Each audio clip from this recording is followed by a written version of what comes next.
Oi, oi. Big up to every single one of you, wonderful so-and-sos. The world-class chat, of course. Tonight, even though it looks like we're missing one person, Normski will be here very, very, very soon. But in the meantime, we've obviously got the legend that is DJB to my right. And, of course, Shane Gooner. Big up, boys. How was your weekend, first and foremost? No Arsenal. How did you get on? You all right? Yeah, it was good. Arsenal. Yeah, it was good. Yeah, it was all good. It all went well. Yeah. Bit of this and a bit of that, bit of family and stuff. So yeah, it was good. All good, my friend. All good. Oh, lovely. What about you, Shane Margiza? Yeah, all good. Can't complain. Yeah, nice and laid back. Yeah, apart from the football, it was just decent out weekend. Yeah, looking forward to it, man. Looking forward to it. Yeah, it's always a bit of a kick in the teeth, isn't it? You know, when you've got to do a sort of show, regardless of how many days or so after as well, of a poor result. And obviously we know, you know what I mean, it's massive points dropped. And it's an even more bit of a kick in the teeth considering how good Manchester City was, man. That's a bit of a frustration, wasn't it? It sort of had that little dampener to the weekend for me because, you know, granted, we've got to do our job anyway. It was always down to us. If we won our game, it doesn't really matter. But watching Manchester City absolutely take apart Liverpool was not a fun watch, I must say. But yeah, we'll just sort of get straight into it anyway. And being DJB, we was talking about it quite at length last night, weren't we? We was on your stream, excellent stream. People, if you haven't seen it, go and have a little watch back. We was there for about 3 hours, weren't we, D? Having a little cheeky chinwag. And I sort of want to take a little segment of that. We've sort of briefly spoke about it, but I'll go into a little bit more depth about the severity of this North London derby now coming up. Of course, we've got a miserable and dull crap, blah, blah, blah, blah, blah, international break that no one on the planet gives a shit about apart from Kenny Ken. He loves it, doesn't he? He absolutely loves a cheeky bit of international break, but every other human being on the planet absolutely detests it.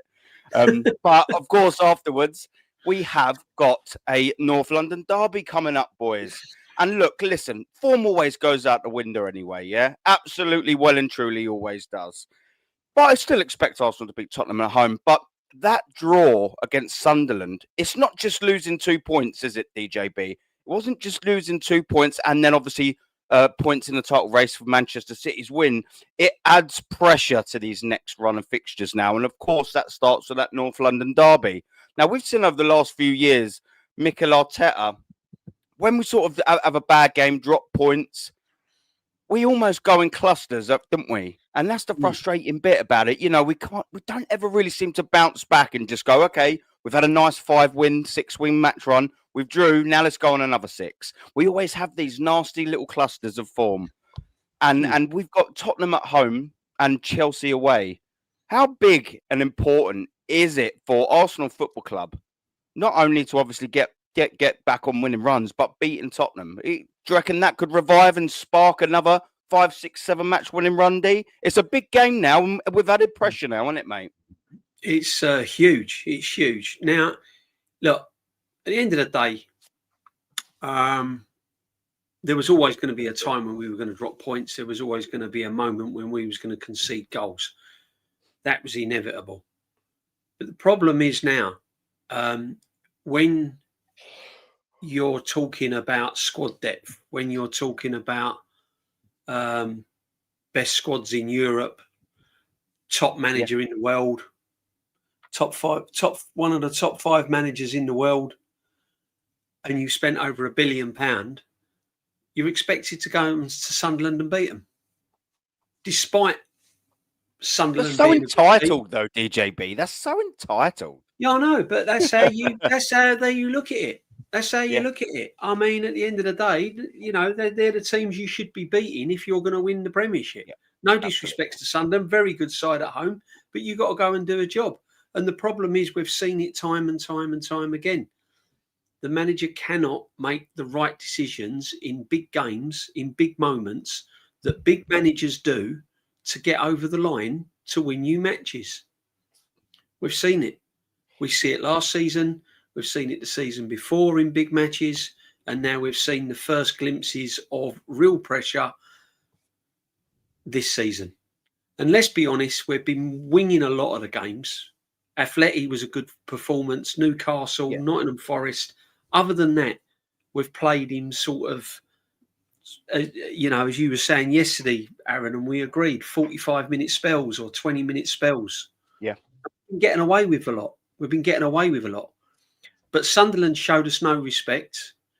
We got out-bullied and out-muscled in a lot of departments. Something that this team has been told, oh, you know, we ain't going to ever get bullied again. There's no team going to bully us. We're too big. We're too strong. That's not going to happen. Well, it did happen. And it happened quite regularly. Mm. And then when you go 2-1 up, you quieten the crowd down. You got Sunderland on the back foot. You're 2-1 up. You're thinking to yourself, right, make the right substitutions to close this game out. Yeah? Bring on a defender, fine. But now bring on some attacking players. Because Saka had gone, his legs had finished. Yeah, there was players there who were tired. Freshen it up. Go up, get the ball up the field, go and draw a couple of free kicks, kill the game. Get Dowman on, get Wanyeri on, draw some free kicks, whatever. Just go and change, just go and do something in the game to get us over the line. Don't care how you do it. Those 3 points are massive. Get out, get the game won. So then you look at the manager and you go, right, okay, go on in. And he makes one substitution. He brings on a defender. Now, straight away by doing that, the team that's on the back foot suddenly thinks psychologically, hang on a minute, they've brought on a defender here. They're hanging on. We're not expected to win anyway. Let's throw the kitchen sink out of it. Let's go on the attack. Let's turn the game around now. Let's see what we can get out of it. Because for it, didn't they? Yeah. Suddenly, that's sending a clear message that they're holding on for a 2-1. So they're thinking, right, we'll go and get something out of the game. And that's exactly what they did. So once again, you have to ask the question, did the manager tactically, when we were 2-1 up, get it wrong? In my book, I think he should have made more than one substitution. I think he should have closed the game out, and he didn't do it. So again, he showed the coward option of bring on a defender and everything's going to be all okay. We'll get on to individual players probably later on, but there was loads of individual players that I've been saying from day one. I don't know what everyone's getting excited over. I don't see it. Perhaps it's just me. I don't know. Perhaps I've not watched enough football over the years to recognise what certain players' job is at this football club. But there's certain players that I feel are weak, and when they're under pressure, they fold. Indeed, you've only got half a century's worth of experience watching Arsenal. Yeah, you know, I mean, there's certain players. There's certain players under pressure that fold. Look, I'm very, very aware that we wasn't going to go all season and not drop points. I'm very, very aware that we weren't going to go all season and not concede a goal. But when it can be avoided, and when you have got in front and it can be avoided, and we don't close the game out, these are the question marks that hang over this football manager. Because we've seen it against the PSG semi-final. We've seen it Carabao Cup to Newcastle. We've seen it Manchester United FA Cup. I can name, we've seen it at the Tottenham Stadium when we needed points to finish in the top four. We see it at St James's Park when we was chasing a Champions League place. And he keeps making the same errors. This ain't, people say, oh, one game and suddenly it's all doom and gloom. The point of the matter is this ain't one game. This has been going on now for season in, season out, season in, season out. Top managers make the right decisions to come out of that ground getting 3 points. Yeah. Whether they turn the game ugly, whether they, where's all the dark arts gone? Do you know what I mean? Anything. You come away from that ground with 3 points, whatever. Now, because we haven't done it, and Man City have gone, right, okay, Arsenal have slipped up. We're going to do a job on Liverpool, who are not playing brilliant at the time. So City then smashed Liverpool. Now going into that North London derby, suddenly that league that everyone's been banging on about that we're going to win by January and February. Yeah. Suddenly now that league looks completely different. And that's without any injuries, by the way. We could pick up a couple of injuries between sort of throughout December. And then it will test the squad depth because you've got Eze not really playing anywhere near the player he was at Crystal Palace. He's half that player maximum, isn't he? You've got a bang overrated, probably the most overrated number 6 player I've ever seen in Zubimendi. He's weak, gutless, positional player as a number 6. He's dreadful. Give him the ball with loads of space. He looks brilliant. Give me the ball with loads of space. I'll look brilliant. Yeah. Even at my age. It ain't rocket science. I can knock the ball 5 yards with loads of space and look good. Yeah. Ping the odd pass here and there. Yeah, exactly. But when your back's against the wall and you're under pressure, now see what a number 6 should be doing for Arsenal Football Club. Because I tell you, he's no Patrick Vieira and he's no Thomas Partey. I don't care what anyone says, and I've been saying it time in and time again. Yeah, he's weak. We've got a weak number 6 who's meant to be a defensive midfield player. And it's all right having midfield players that do the pretty stuff and the simple little passes, but sometimes you need a midfield player that stands up. And he ain't it. He ain't it. However, you get Declan Rice injured, you've now got Zubimendi and Norgard in midfield, and you're 4 points in front of Man City. Yeah. You know, it's a frustrating one. It's a whole different ball game. So for me, before Shane comes in, I credit to Sunderland. Absolutely credit to Sunderland. They're doing madness at home. All hats off to them. Fair dues to them. Yeah, but the best squad since Highbury days, and the best squad in Europe, and supposedly the best manager in the world, should be going to Sunderland and winning, right? What's the problem? I'll tell you the problem. There's 2 problems. One, there's no leader on the pitch in a captain. When you're 2-1 up and you're playing at Sunderland on a wet, windy night, raucous crowd, you need a captain that's going to stand up, and you also need the manager to make the right decisions. And we haven't got it. Mate, our captain could barely stand up at the end of the game. And whether people like it or not, you have to look at the facts. And the facts of the matter is that one substitution was not good enough to win that football match. Yeah. And do you know what? That ties me on. And I know Shane will come on with the previous question anyway. It ties me on to what Paul said in the chat. Big up as well, mate. Bundy gets it wrong tactically too many times in important games. We said this last night, didn't we, D? Yeah. That what it threw up yet last night. Sorry, on Saturday night rather. I'll get the words out in a second. Was that opportunity for a manager to change either the game or to hold the points? He got that one managerial thing that he had to do, and that was that sub, and he got it wrong. So like you said, he gets it wrong too many times in important games. There was the pivotal decision there when he was making substitutions. Maybe it might have been the right time to make a substitution. I'm not going to argue that point, but I will argue the amount of substitutions and the substitution itself. Now, what it done for us is we brought Mosquera on, and we said this last night. Which ain't a problem, Bob. Sorry, Aaron. Which ain't a problem bringing Mosquera on. I haven't got a problem with Mosquera coming on. Yep. But when you've got Saka blowing out of his backside and he was out the frame for huge chunks of that second half. That's what I said. You need someone to get on the ball and draw a foul and kill the game and just slow the game down and just basically kill it. And we never had that. Yeah, like I said, there was. I think it was late 80s, maybe early 90s, but I think late 80th minute. Saka, we had a thing down the right hand side, and he was right by the goalkeeper's goal post, and he weren't in camera shot for the next 30 seconds. He was absolutely flogged to pieces. And like we were saying, the Mosquera substitution on its own, fine. If you want to go and have 5 at the back, cool, whatever.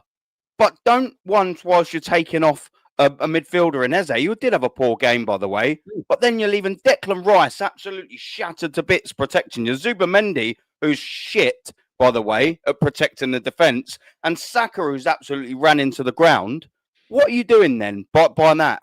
You've got no protection for that back five whatsoever in terms of legs, in terms of quality, in terms of defensive nows, and they're already coming on to you. What we've basically done is just stick a sign on top of all of our heads and gone, look, we're all fucked. Attack us. Put all the pressure on now. Come and get us now. We're at our most vulnerable. And guess what we've just done? We've made it easy for you. Come on, come and attack. You'll probably concede it. We'll probably score a goal. It was frustrating as anything. Big up to Normski, man. Big up, and as I said, you know, as I said, these are the questions you have to ask, and this is what I'm saying. It's okay when things are going well and we're not conceding and we're top of the league, and because let's be honest, we're not been smashing many teams out the ground. We ain't been outplaying them for large points of the game. We've been getting the points. We've been getting the job done. It's been okay, but it hasn't been like wonderful. It's when it starts going wrong. That's what I said. It's when it starts going wrong. It's when you concede a goal. It's when teams are getting on top. What does the manager do then? And as I said, November's massive, December's massive. And if Man City are sitting top going into January or stuff like that, we'll wait and see what this manager does. Yeah, no, facts, man. Shane, yeah. Like I said, it was a very disappointing. Me and you were having a little chat because I was actually coming back from France while the first game was on, and I was listening to it as I was traveling back, and I remember sending you a message, and I remember I'm paraphrasing, but it was something on the lines of, "Does it actually look as bad as it sounds?" And yeah, I mean, your swift response was very, very blunt. yeah, I kind of got that. Yeah, it was a very, very, very double thumbs up, blunt response. I was like, oh shit, yeah, it is. And then I get in the front door. We actually get an equaliser. Then we go 2-1 up. And I thought, well, do you know what? I'll absolutely take this. But Shane, man, that is just no good, is it? Tactically from Mikel Arteta, he's got to hold a massive, massive L for that. And like what I was saying when I was responding to Paul's comment, it's these decisions that the top managers, the best managers, they get right more than they get wrong. And sadly for Arsenal Football Club, Mikel Arteta gets them more wrong than right. Hence 6 years without a trophy. It's frustrating, and it does, again, whilst we're talking about the North London derby, bud, it does give us that added pressure now. We have to win that game. We had to win it anyway, but now there's added pressure to win it in there. Yeah, well, and even sometimes when people think that he gets the decision right, a lot of the time he just gets away with it. He locked up against Palace. He brought on a fifth defender against Palace as well. There was no need. The thing about I said to Rashid earlier today, that game, the 90 minutes, the decisions beforehand, the team he picked, and then the press conference where he wouldn't take any accountability, pretty much sums this guy up. Cowardly lineup. We all knew the lineup. We all picked it to a man. We all knew exactly who would play. So did Sunderland. The in-game management, the fact that as soon as he went 1-0 down, that's the only time he sits down because he's absolutely fucking clueless. He looks like a deer in headlights as always. Doesn't know what to do. We only get the goal because they gift it to us. They get caught with the ball. Then you have the Trossard goal, which is just a flash of brilliance. And then, of course, the thing is, the Sunderland crowd were noisy for 76 minutes. Then we scored the second and they went quiet. That's when you put your foot in the neck. That's when a top manager puts their foot in the neck. The crowd's quiet. The players, the Sunderland defenders are looking at each other. Where were you? First time? The whole match was a bit... What's he do? He lets them back into it. I've been through this all last season. I had an argument with Christian about it. I said he does it every single time that he takes the lead. Luca, nobody cares if you're live, mate. We're live. Ridiculous. What he does is he lets the teams back into it every single time, right? And this is what he did last season. This is how we threw away 12 leads last season. He lets them right back in for the next 5-10 minutes. He sits back. People go, well, he didn't make the defensive substitution until the 88th minute, right? But from the second we scored, he sat back. He let them back into it. They hadn't had a shot in fucking ages. And then he lets them back into it, gets the crowd right back into it. They're lumping in crosses. We're heading them away. And it's no coincidence that, tired body, tired mind, Gabriel didn't look right. He was making mistakes. Timber didn't look right, was making mistakes. Saka was dead on his feet. Rice was industrious as normal, but he wasn't really himself. It's almost like the trip to Prague in midweek had a bit of an effect on them. You know what I mean?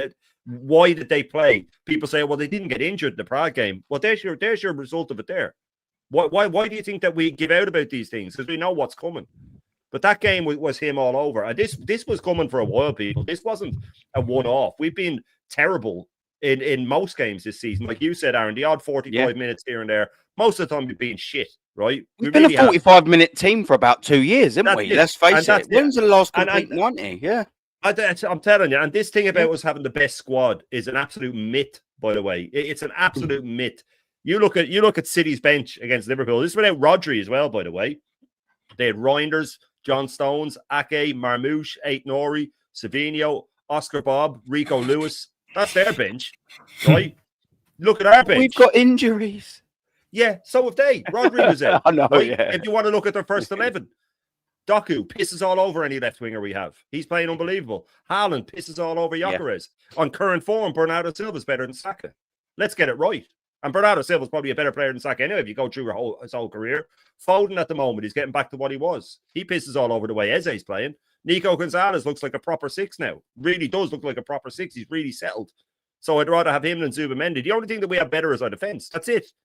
Yeah. That's it. They have a better team than us. And to top it off, they have a manager that absolutely destroys our manager. We were doing a stream last night and we picked top 3 managers of all time. And Incredible. DJB, who has a vast football knowledge, had Pep in his top 3 managers of all time. We were looking at the top 100 going, Arteta wouldn't have a sniff in it. This team that we're up against has a top 3 manager of all time in a lot of people's views. So I've said this earlier, they'll be ahead of us come Christmas. City will be ahead of us come Christmas and we won't catch them. They're gone. They will leave us behind. I have a sneaky feeling they'll finish a good few points ahead of us, by the way. Because you look at the manager, you look at the squad, you look at the way they're going about their business. When they were 2-0 up against Liverpool, not Sunderland now, Liverpool, they made a break. Doku broke forward. 7 or 8 players went with him. And my missus turned around, really pissed off and sarcastically and said, why isn't he just locking up, Shane? Why isn't he just locking up in a sarcastic way like we do? And I said, yeah, exactly. And she said, I wish we had Pep. And I said, yeah, me too. Me too. I really do. But look, that game was everything that's wrong with this manager. We've gotten lucky in a few other games. And if you look at it as well, that Martinelli goal at the Emirates at home to City, you know, he was a couple of inches away from being offside. Ake was on the field. He was cold. If he had been playing the whole game, he would have stepped forward in time. That goal doesn't go in. They're a point behind us. You know what I mean? That's how close it is because they would have beaten us. Yeah. So, well, Shane, this is the sort of point where I was saying about the Tottenham game, and whilst I do expect us to win, and I think we will, there is also that reality, and we've spoke about this in certain different periods of the season anyway, where if we have another poor result, let's just say we do draw against Tottenham. Frank, Sunderland have laid the blueprint now. Newcastle laid the blueprint and Sunderland reiterated how to play against us. Thomas Frank could easily come and stink the place out. And they've been actually quite good away from home, Tottenham, to be fair to them. Mm-hmm. If we draw that game and then we've got Chelsea away, who, by the way, Chelsea away could look like Dagenham and Redbridge one week and Barcelona the next week. You know, there is a reality that we get to the beginning of December and we're not leaders no more. That's a very, very, very quick reality. I don't think we're getting 6 points out of those 2 games, Aaron. I don't think we're getting 6 points out of those 2 games. And you know what? Just before I finish, because with the Tottenham game, you want to talk about this manager under pressure. If City go and beat Newcastle away, which is no mean feat, by the way, let's get that right. They'll do well to beat them away. They'll be a point behind us with us going into the North London derby. And this manager under pressure. And I will finish on this. I guarantee you at least 1 injury on international duty because we've sent away 7 or 8 players that are in the red, that are completely in the red. And now they're going to change up the training. They're going to change up everything else. So don't be surprised if a Saka or a Rice or someone like that comes back injured. And then all the fans and Arteta start whinging like it's not our fault. And they have their ready-made excuses. I think that City will be ahead of us. Yeah, by December, I think. Definitely by January. And then I don't think we'll catch them. Yeah. But We have the best squad in the league, apparently, or the world. The best squad in the world, according to Christian. Yeah. And as soon as one result didn't go our way, they all flooded the YouTube scene with "we've got injuries, we've got injuries." We spoke, didn't we, at half time? Injuries shouldn't matter when you've got the best squad in the world, because we've been told best manager. We've got cover for every position now, Aaron. Every position we've got cover for. And we've got the best manager in the business as well. So even with the injuries, his managerial nous will be able to figure a way around it. Do you know what I mean? Because he's the best manager in the world. He'll just get the best out of the players that he's got. He's been in the job long enough to be 2-1 up at Sunderland and come out of there with 3 points. Yeah. But this is his first job, DJB. It doesn't matter that he's been in it for 7 seasons. It's his first job. Away from Sunderland with 3 points. He's been in the job long enough not to make one substitution when there's players that are clearly tired and we need fresh legs on to get the ball up the pitch and to hold on to it in vital areas. Yeah, no, absolute facts. Before I bring in Normski, big up again to the world-class chat. Come on. Every single ruddy time. Don't forget to smash the like, stick those cheeky notification bells on and all of that sort of stuff. And don't forget the guys' links are pinned, so make sure you drop them a cheeky sub as well.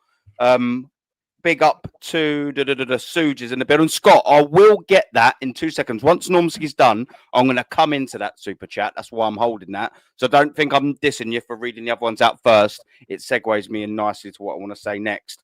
And unfortunately, we've got the blunder from down under. It's huge. Big up to you, man. Obviously, always a pleasure to have you in the chat, my brother. And you're saying big up to my favourite dwarf. That's me. I'm his favourite dwarf. Go on, the boys. Oh, and by the way, Suge, you will be pleased and delighted to know that I managed to get on all the rides at Disneyland last week as well. So, boom. All right, I had to wear, my TNs, to give yourself a little bit more of a prop. But I managed to ride every single roller coaster. My kids held my hand the whole way because it was a bit scary, though.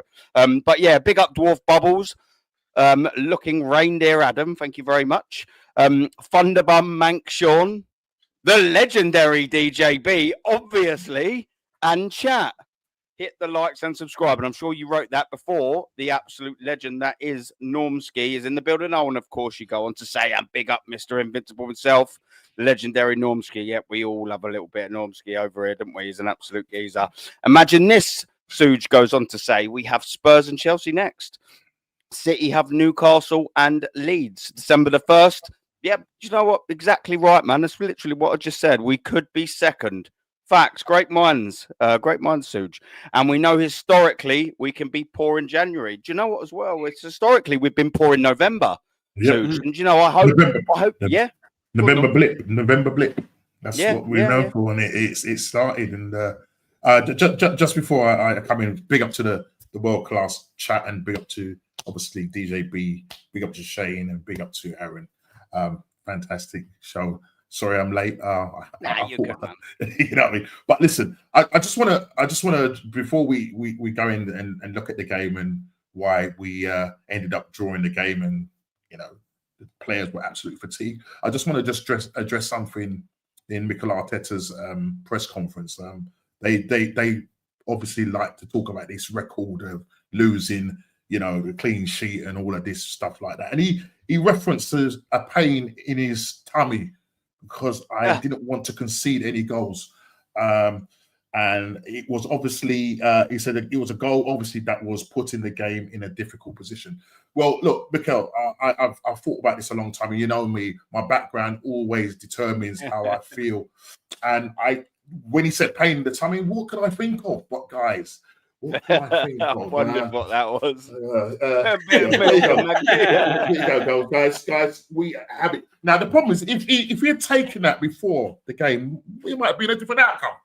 You know what I mean? What's all this thing about? Listen, forget about records. Forget about records. Last week, I think I said it either was on Shane's show or the Oldies. I can't remember. But I think I referenced the point that is, what if we happen to go a goal down in a situation where we concede a goal? Whether that's if we were 3-1 up, 3-0 up, and we concede a goal, or we concede first. Well, the way that team played on Saturday evening, it was an absolute joke. It was I mean, I put in when I did my match reaction. I wanted to launch my laptop and the phone because of what I saw there. That first half was just an absolute inept performance by the team. We absolutely got bullied in that first half. You can't just rock up at Sunderland, a team that's sitting in fourth place, and think, we'll just turn up. They literally bullied us. We bullied us in every department. And there are players that people are protecting, the likes of Starboy, the likes of Eze. I mean, listen, look, soon as Odegaard comes back, he's on the bench. Forget about him even going on to that left side, because Trossard seems to be making that his own at the moment. These are players that need to absolutely step up, and they're not stepping up. Eze has not stepped up. I think the badge, headlights, whatever there in the headlights, whatever it is just too heavy for him right at this particular moment. He is a moments player. We saw that against his ex-club.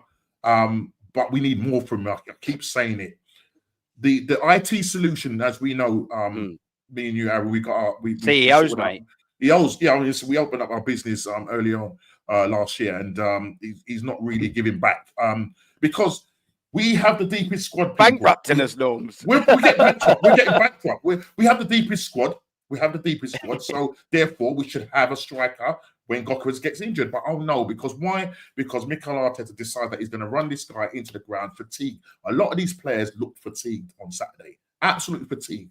And we went wrong. And Shane made a point of this, and I made a point of this in my match reaction. When you are in the ascendancy, you're 2-1 up. You're now in the ascendancy. You saw the Sunderland players. They were looking around like didn't have a clue. This is the time when you put your foot on the neck and go, right, let's do this now. Put your foot, press that gas, and let's go. I keep talking about us being in this neutral gear. We can't. It's assumed that we just can't find first gear. He don't want to. He don't want us to get out of that gear, Norms. He doesn't want to. You cannot go 2-1 up away from home. You fought back. Great. Let's second half. Yeah. Overall, we don't deserve to win that game. I'm hearing people say we deserve to win the game because of the amount of shots, and we had 17 shots, 7 on target, all that. Well, if that's the case, be clinical. I watched Man City against Liverpool. Albeit Liverpool were terrible, but their mindset, that was like watching Man City of old. They were just relentless. Yeah. Very good, very good. Yeah. Doku, I mean, I felt sorry for Conor Bradley. I felt sorry for the guy, you know what I mean, because he wasn't getting the help. I mean, you got Virgil van Disney. Thinks he can just turn up and just think, everything's gonna be okay. What's this little just sticking your foot out? Come on, listen. All right, people are gonna say that the goal should have stood and all of that, but that's not what it is. Now we're seeing the blue shark now go into gear. Now they were just there in the background. Now they're starting to pick up. Now their other players are coming in. Now their bench. If you look at their bench compared to our bench, I mean, we looked at our bench on Saturday. We had one striker on there, young striker, 17 years old. We had that Anus guy, is it? That Anus guy. Yeah. Now the thing is, when after the Sunderland brought on, I think in the 64th minute or whatever, they brought on 3 attacking players. They said, right, listen, let's go. We're just throw caution to win. Let's go for this. Fortunately, Trossard stepped up, scored that goal. You're thinking, right, because now we were in the ascendancy, but we just did not. What we did, we started to retreat, and we kept retreating deeper and deeper. They then sent on I think in the 87th minute, they sent on another attacking player. What do? We go and send on Mosquera. The one change. Why do you think these players are fatigued? We've played 3 away games. They've only played 2 games. We played 3 away games. What do you expect? You've got people coming out turning around. Oh no, that was the right move. It was nothing to do with him bringing on Mosquera. You're playing 5 at the back. It was completely confusion. And and at the end of the day, I couldn't care less about the goal that was conceded. That we should have got a foul in that. Don't listen. The referee. It's not about the referee now. You go there. We should be going to Sunderland. Yeah. Yes, they're sitting full for that, but they're a newly promoted side. And if we have got the best squad in the world, we should be going over there and dealing with that. As far as I'm concerned, right? So for me, there's no excuse. The Sharks are smelling blood, and it's like Groundhog Day now. When we've been saying this for a long time, people want to call us negative. People want to say, "Oh, you're not fit to wear the shirt or the badge because Mikel Arteta is in the next tactically inept." Yes, he is, and I'll say it, and I'll keep saying it until this guy gets it over the line. This guy cannot get it over the line. He's no way. He can't tie the shoelaces of some of these managers. Yeah? Because you got Pep. He knows. Pep come out and said, he doesn't have to mince his words. He said, title race is on. He didn't say no mind games. He said, title race is on. Now, let me see, Mikel, earn your 15.6 million. Earn it, or here's your P45. See you later. Yeah, and do you know what? Again, and I sort of said earlier, but and like what you just said now as well, that substitution. If you're going to bring on Mosquera, that's fine, but bring on Ethan Nwaneri and or Max Dowman to come on and add something to that midfield. Because if you want to sit a little bit more defensive, that's fine. But you can't just have defenders and then everyone in front of them just be absolutely shot to pieces, because they were. Basically, we resigned ourselves to having 5 men on the pitch and 5 passengers on the outfield. Do you know what I mean? That's what it is. Saka and Declan Rice themselves looked absolutely finished.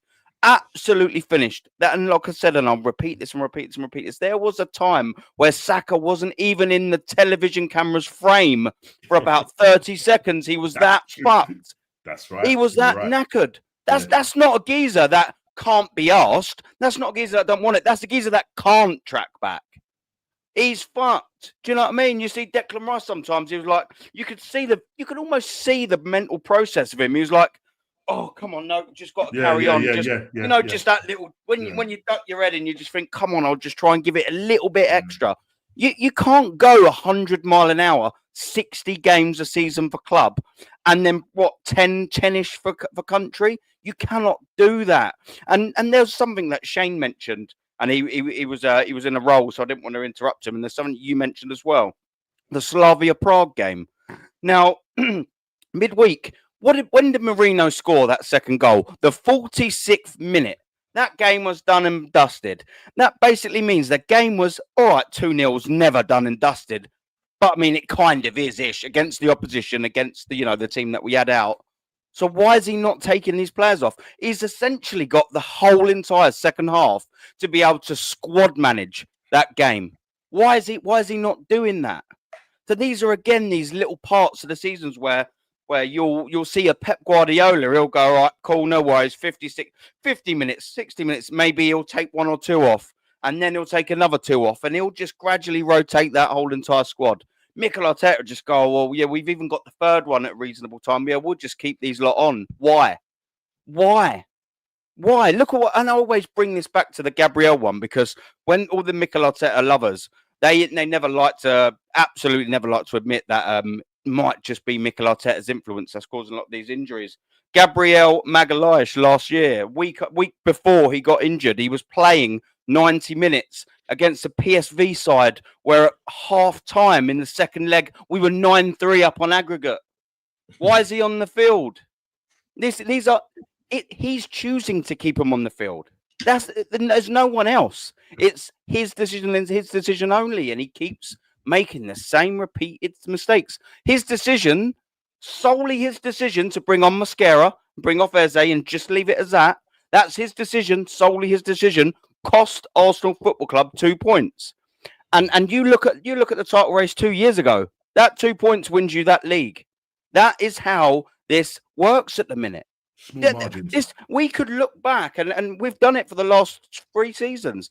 We could look back at this, and I know every club could do it, but we could go, that's where we lost the league there. Not keeping that league, that stupid substitution, that stupid managerial error, that 2 points, that's what cost us the league. You can see that happening. And it's just very frustrating, that we've allowed it to happen again. But Norms, what do you reckon as well? Because obviously we've got the North London derby coming back after the horrendous international break. No one gives a so and so about. Do you reckon that adds that bit of pressure now, isn't it? We have to win it anyway, but it's made the game a little bit harder for me. What do you reckon, dude? Well, don't worry, Aaron. We've got all our players coming back, mate. I mean, let's just end the stream now. Yeah, we won the league. That's it. Anyways, thank you very much for everyone. Thank you very much. Good night and God bless. No, but we'll win the league. Madueke's coming back. It doesn't 0 assists, 0 goals. Can I just say on that though? It doesn't matter who comes back. He's still going to play the same players. Exactly. Yeah, exactly. Yeah. And I've been hearing people saying to me, "Oh, all these injuries." Well, you could have had you. It doesn't matter. You could have had Madueke. You could have had anyone on that bench, and he would have still kept the same players on. Yeah, because he's been stung so many times over the years. He's now in a position where he's under so much pressure. He's actually now getting to the point where he has to think twice to make a decision. So he sticks with his loyal players. He sticks with the players that he thinks is going to turn it around. That's why he won't take Saka off. That's why he keeps Declan Rice on. That's why he's keeping all these players on, even though they're tired and run into the ground. To him, making a brave decision, because it's easy for him to turn around in press conferences and go, yeah, but we've got injuries and we're doing remarkable considering the facts. Yeah? Well, you got Wanyeri on the bench. You got Dowman on the bench. You had the young striker on the bench. You even had Norgard on. I mean, I'm not being funny. But What about Skelly? Skelly. He could have packed out the midfield. He didn't even have to bring on attacking. Yeah. He could have took Saka off. He could have packed out the midfield. He could have put Norgard on, an extra defensive midfield player, and he could have just made it really ugly. You know? Yeah. But instead of that, he brought on one defender and he got it completely wrong. He got it completely wrong. There was decisions to be made in that game where that could have resulted in a 2-1 victory. Yeah. At that point of the Mosquera substitution. 100%. And on top of that, though, Aaron, there are players that have to take accountability as well. I'm not saying that the players get away scot-free, but that's always going to happen in games, right? But again, you know, it's all the hype behind everyone saying about, you know, it's going to be won by January and February, and this is the best team we've ever seen since Highbury and squad depth. We've got, you know, we'll never be out-muscled, and teams can't even get a shot off against us. We've heard the records. It's the records, Steve. The records are the records and doing this and doing that. While we're shouting our mouths off, and the club gets hated even more because you've got a section of the fan base that talk crap, right? That's why we're hated so much. And I've said this before, not because of the players, but because of a large support portion of the fan base are absolutely deluded and talk bollocks. That's why we're hated so much, right? It will just carry on and carry on and carry on until you actually pick the bones out of certain performances, certain players, what the manager's doing in games. It ain't going to improve. It ain't going to improve. If someone can sit down and tell me that Zubimendi is a number 6 for Arsenal Football Club, then tell me what he does defensively, because his positioning's all over the place and he's weak. He gets pushed off the ball. He panics under pressure. He gives away yellow cards. All things that all of us here said, all of us said in the chat before we said it. When people say he's world class. I've heard Zubimendi. But Zubimendi's world class and he allows Declan Rice to do what he wants to do. Declan Rice does what he wants to do because Declan Rice is a proper midfield player. Yeah. He does what he wants. He was doing that even when Thomas Partey was in the team. Mate, I said this on your stream yesterday, and I think it's facts. And chat, let me know what you think. If Declan Rice wasn't there to make Zubimendi look average, Zubimendi would look absolutely shocking. It's going to come absolutely shocking. Without Declan Rice, Zubimendi look the frightening thing is there'll be a point in time this season where you won't see Declan Rice fit, or you'll see him out injured or suspended or something, right? Yeah. It will come a point. There will be a point in time when you are lining up with Zubimendi and Norgard in midfield. And that's what he'll go with, because he won't trust Skelly going in midfield. He doesn't trust him at left back anymore in big games. Yeah. Keeps Calafiori on, which, by the way, I can't wait till he matches up against Elise against Bayern Munich, right? And then on top of that, you got Saka. That's not the Saka that we all love and admired in years gone by. You see of Saka that's kind of, you can tell that he's had an injury.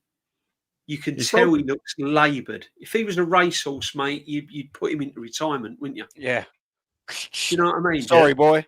Yeah, you put him out. You put him out. I didn't want to be the one to say. I didn't want to be the one to say. Yeah. You put him out of stud, wouldn't you? You know, I got called. He's showing all the signs of the Michael Owens now. You know, where he's slown up. He's not as quick off. Yeah. And I said this like before Shane comes in. I said this the other week on my stream. I don't know whether it was on the Mingle or what, but I said he doesn't even look happy. If you look at him when he's playing football now, he doesn't play with a smile on his face. He just doesn't play free. And he's not a captain. That game against Sunderland there, you need a proper captain. You need someone but the thing is, DJ, even someone like Rice, who you think would take control, in the first 5 minutes, we got a throw in, and he was in the middle of the pitch, and he turned full circle to look at the bench to see if he should go take a throw or not. Yeah, I know. So he can't even decide if he needs to take a throw or not. And he's one of our leaders. Ridiculous. Brilliant. So how are they meant to make a pitch decision when the game's turning like that? You know what I mean? And you can be sure that he got bollocked for trying the shot from the halfway line as well, man. He will get absolutely torn a new one for that. And if it goes in, Arteta will take credit for it. Trossard would have been shouted at for shooting and scoring. He would have been. I said that earlier, Aaron. If he doesn't score that, he gets bollocked. Shane, that was similar to last week, wasn't it? Was it against Prague where Saka and Rice are standing over the free kick and they're looking over the bench and they're arguing between themselves what to do? This is what I'm saying. They are frightened to express every pass, even on the pitch. He's telling them what pass to play. He's pointing where to pass. Every time they have the ball. Every time they have the ball. And the thing with Zubimendi is that I was on the roundabout with you, DJ, during the summer. And I said, and I got called hyper negative, I think was the term used, because I said, you wait and see. I said, Rice will get injured because he's going to have to do extra running to cover for Zubimendi. I said all summer he's going to have to do extra running to cover for this guy. I said the high press will catch him out. The high press will catch him out. And now I do think that if Zubimendi learns to use the high press the way Rodri did, he could get more space. But I don't know. He's not Rodri. So, you know what I mean? He just can't do it. So, like you said, the ironic thing is that, and big up, it was in the chat as well, big up to Paul Nash, said that Rice is doing too much running. And all of us on this panel repeatedly said that in the summer. He's going to have to do too much running. He's making other players not look as bad as they're playing. So it's that's why he's out with muscle injury. So exactly. He's never had a muscle injury before. I went through all the attacking injuries on the full Irish a few days ago. All these players have suffered muscular injuries, Achilles injuries, calf injuries, all since he's had them. Because the reason that we don't have shots on target, yes, the defense is very, very good, but let's get it right. Calafiori's a dodgy defender. He just has fuck all to do because whatever left winger is on spends most of his time beside him, covering for him. Well, Saka gets doubled up on. We double up on every single winger, every game, no matter who we're playing. Port Vale, double up on the wingers. You know what I mean? So we can't complain when our winger gets doubled up on. I heard someone say to me before, Saka has 5 players on him. Well, that'd be easy then. We'd win every game. You just play it out the other side. No one there. What are you talking about? You know what I mean? And Arteta probably still wouldn't think. He'd probably still make them give Saka the ball. You know what I mean? But when you look at it from the point of view of the amount running our midfield does, our wingers do, and our striker does, it's no wonder we don't get that many shots taken on us. But if that was the solution, every team would do it. Every team would do it. Why don't they? Because it's not sustainable. You cannot make your players run that much. And every other manager on the planet knows it. It's like saying to someone, when you're running a marathon, why don't you just sprint from the start? You know what I mean? You can't physically sprint from the start. Or you're doing the 800 meters. Just sprint the whole thing. Yeah, it doesn't work. I won't be able to do it. Yeah. So other teams could do what we do. But Spain used to close down like that. Barcelona used to close down like that. Yeah. The 2 or 3 players closest to the ball did. Not the whole team. Not the whole team. The whole team didn't have to. And we're not even closing the ball down. We're just getting back into shape. So where Pep's team, the 2 players closest to the ball close it down, there's just 2 players doing a lot of running. Every time we lose the ball, 10 outfield players have to get back into shape. So every time we lose the ball, 10 players are sprinting. Every single time. Not just once or twice. Every single time. Yeah, but we're not conceding. Great. But we're suffering going forward. We're suffering injuries. And a season is a long L season. We go through this every time. Wait till you see. Why does Pep's teams, every time he's been at a team, have a mad run after Christmas? Because he rotates. Look at the bench I read out. The players. Look at the bench against Liverpool. He could have played Reinders. No, he's not ready yet. He's not ready yet. Gonzalez is playing well. I'll play him. Doku was on fire, took him off. You know what I mean? He's got. They've all had minutes, though, haven't they? They've all had a nice amount of minutes. Look at our squad below this starting 11. Yeah, but all of that bench have had fuck all, haven't they? Yeah. But do you think that Pep would have played his 5 main players away to Prague? There's no way that he ever would have. No, he probably wouldn't even have played Haaland. Probably wouldn't even have played Haaland. You know, he knew he wouldn't have to. So then not only did the players have to travel, they then have to warm up, they then have to play the match, they then have to warm down, they then have to travel back, then they have to train, then they have to go to a place like Sunderland, who we all said are a really physical team. They're going to give it to you. They're going to chase everything down. And he cannot figure out that he should rest against Prague. Why didn't he rest against Prague? Norm said this the other day. He's spot on. He wanted to not let in a goal. That was it. That was the whole reason that he played a full team, was to not let in a goal and break a stupid fucking record. Because he is shrewd enough to know that every single top gooner from that second, the Cantons, the Semius, the AFTVs, they all went, what a record. All you hear is record. And he knows that might keep his job.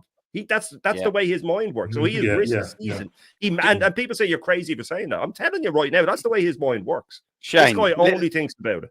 Listen to this, and I can't think what stream I've said this on before, but no one I've ever met anyway has ever gone into a boozer or wherever you like to have a little socialise. And you've got a Liverpool fan sat there, and you've got a City fan sat there, and you've got, how you doing, boys? All right? How's it going in the league? All right? What kind of records you got lately? Do you know what I mean? What records are you broken? Yeah. Well, to be fair, Aaron, we've won the Champions League in the last couple of seasons. Some of us have done trebles 4 in a row. Yeah, but we equaled a Leeds record from the noughties. No one gives a fuck. Who's gone out there with their chest and gone, yeah, but we've got records, the Manchester City and Liverpool. They've gone, yeah, we've got titles. Records are the bread that you get on the side, on the table when you're going out for dinner. They're not even a starter or a dessert. They're just the bread on the side, the stale bread on the side. Do you know what I mean? No one cares about the records. In the Invincibles, it would have been a lovely thing. I know. They never say them records. What about the shit records from all the seasons ago? He was breaking the horrendous 100-year record. No player scoring double figures. There's a record, Aaron. There's a record. Yeah. Bit of vinyl. That's all it is. There you go. Spinning right round, baby, right round. Get a bit of joy out of that, man. At least I have a finish, starting to finish on it. You know what I mean? Now, that record doesn't burn out before it finishes. Yeah. You can play the last song. But that's the thing, though. What about last season? Bournemouth beating us twice. That's an all-time record. They've never done that in their whole history. Where's that one? You know what I mean? Records. I'm so tired. If these fans ever got to win something, then they wouldn't need records, because they'd suddenly realize that they can walk into the boozer and slap it down on the table and go, we're the league champions. Yeah. Do you know what, Shane? As well as that, it's we're saying about all these records and things like that. Man, the Chelsea one, the 15 goals conceded, unbelievable. If they don't win the league that year, no one cares. No one really cares. In the Invincibles, it would have been a cool little record. If we don't win the league that year, who cares? Centurions. If Liverpool got one more point than them, who cares about the Centurions? What about the Champions League record? The highest win percentage. Aaron, for any manager. I'm sorry. But then it has a little asterisk on it saying 20 games or more. Why is that? Because the likes of Di Matteo won it in 1 year. Aaron, so they can't put that in. And all that record proves that the highest win percentage in the Champions League. The fact that he's never won it just proves that, well, that means then the important games he loses. The big games he loses. You know what I mean? Because if he's only lost a small percentage of them, well, then they have to be the important ones. So he's a bottler. That's all that proves. That's it, yeah. I'll be absolutely gutted if we don't break that Chelsea record. Yeah. Well, it doesn't matter about winning the league, does it? As long as we get that record. That's what I'm saying. I'd take conceding less than 15 goals in a season in the Premiership all day long. I mean, there's people online feeling absolutely sick that they lost that record. They're absolutely feeling sick. Oh yeah. They don't give a shit about dropping 2 points. No. Yeah. No, again, see, this is another thing where people have got short memories, right? Because and people are saying to me, "Oh, why are you getting so upset? It's only one game." No, it's not. We went to Anfield and played absolutely awful. Should have got 3 points earlier this season. If we'd have gone for it, we could have beaten them. We didn't. He tactically got it wrong. He set up negative. It was boring. We got beat. Lost 3 points there. Home to Manchester City. Look how we played in that game. Absolutely awful. If it weren't for a Martinelli kind of whatever you like, good goal, took it well. We'd have lost that one as well. Sorry, we'd have lost that one as well. Again, it just shows that he's not brave enough. He wasn't brave enough against Liverpool at Anfield. He wasn't brave enough against Manchester City at home, and he wasn't brave enough at Sunderland to do the right thing. Right? Yeah. And all those three games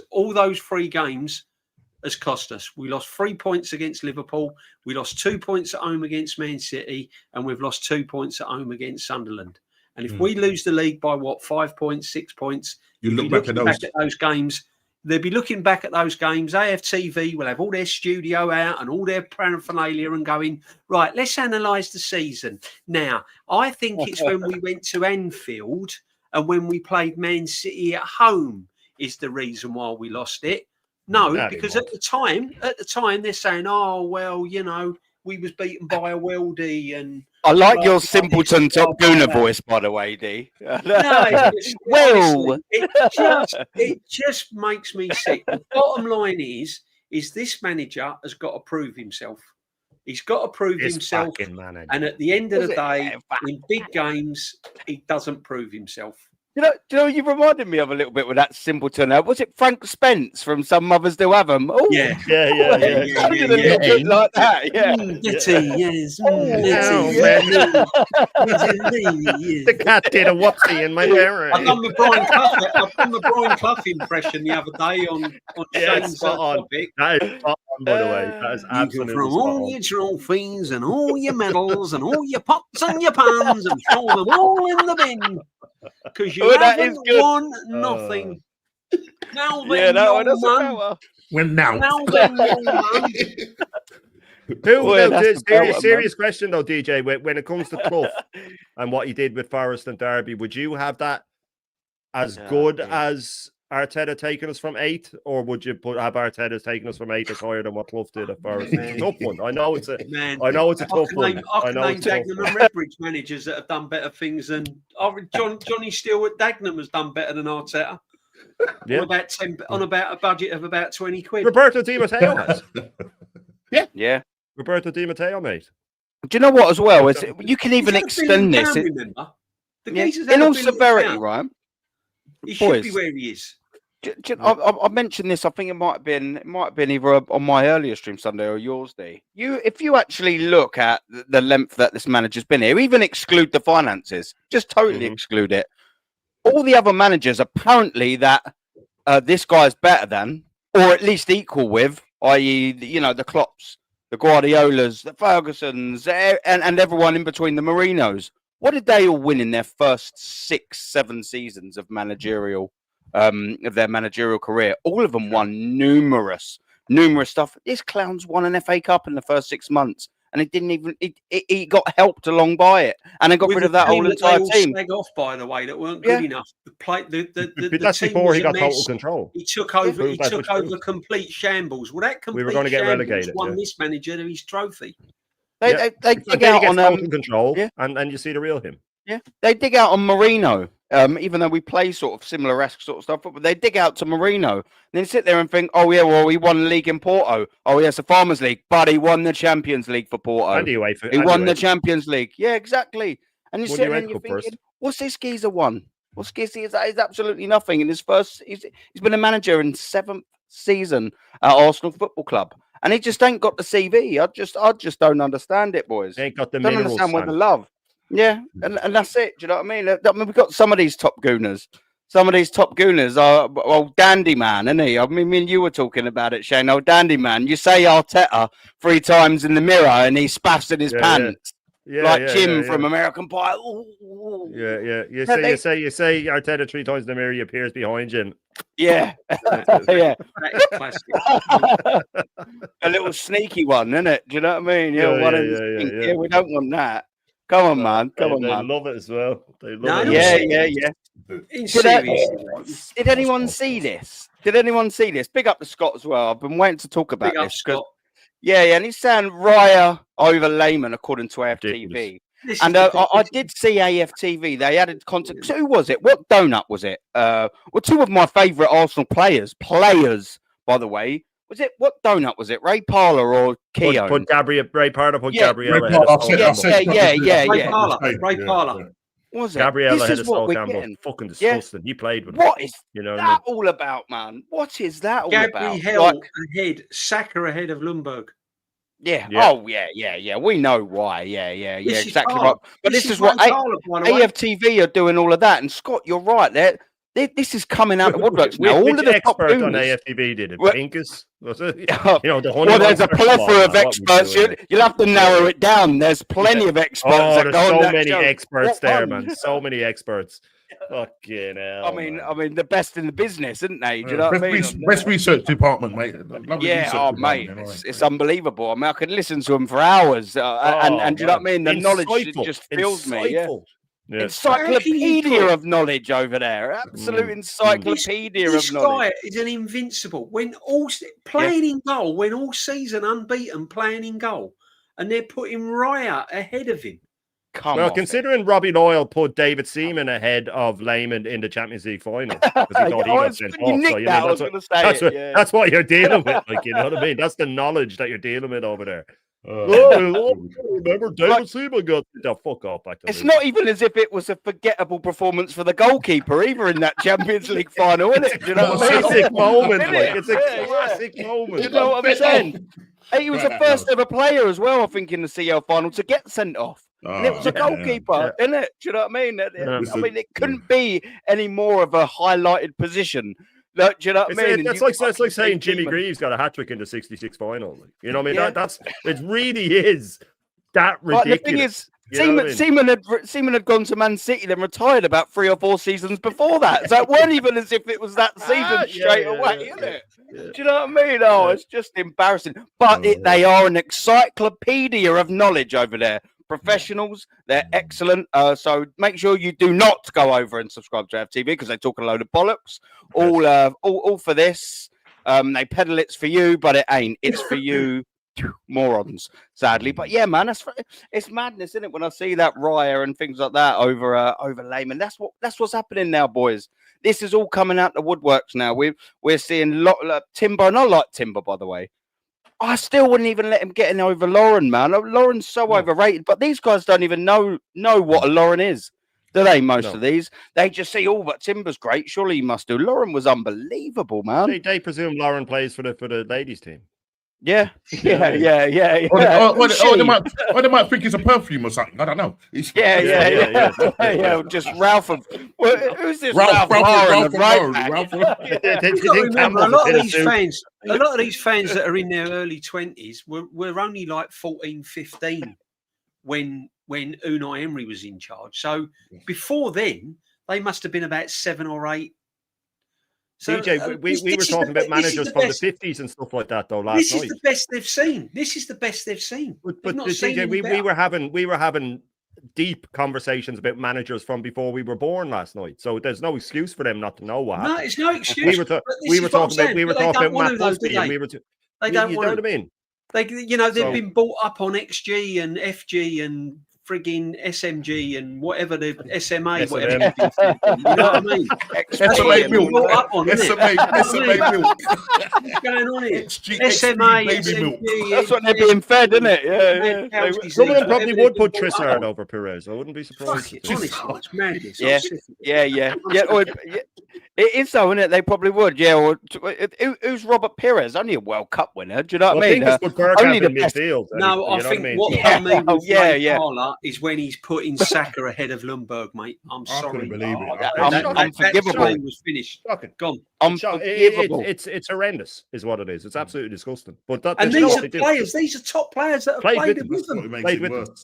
I like Saka. Yeah. I like Saka, but this is what you sort of you challenge him to put in a title winning performance. Now, I always say this: he's carried Arsenal to pretty much from when Mikel Arteta's gone there. And I'm not knocking Saka. He really has done that. He's been unbelievable for Arsenal, but he still hasn't taken that next step as in a season contribution that wins you the titles. Like what Mo Salah has done for Liverpool and Mahrez has done for Man City. Obviously, I'm doing the right side of the mid. And what a Ljungberg done for Arsenal in 2002 without his goal scoring run, which might have been about, I think it was about 5, 6 or 7 games towards the sort of end of the season. I think maybe within the last 10 or so-ish games, there or thereabouts, he was scoring important goals. The Bolton one springs to mind instantaneously. He has chipped in to title-winning contributions at Arsenal. He scored, albeit the second goal, in an FA Cup final against Chelsea. This is an important player for Arsenal in terms of winning trophies. As well. Yeah. Exactly, and that was, I think that might have been directly or 1 or 2 games after that Bolton game. Like it was there. It was in very like the 7th game of the run. Yeah. You thought it was that's it. And honestly, the world tour.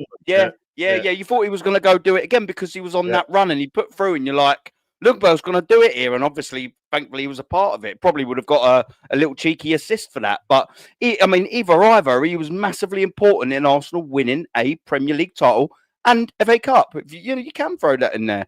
Saka hasn't been part of that yet, and that is the problem. And that is the problem, and sadly, I don't think he will be able to do that, and that's because this guy has been absolutely ruined. Yeah, from Mallorca, mate. By Arteta. That's what it is at the end of the day. He's absolutely been ruined. So unless he goes to another club where the league is much slower than that, because it's too much on his hamstrings, mate. I'm telling you, it's too much on his hamstrings.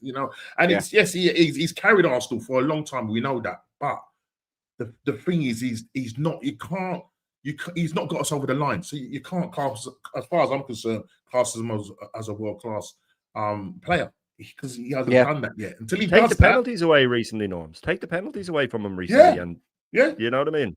What we're looking at now is it 23 games?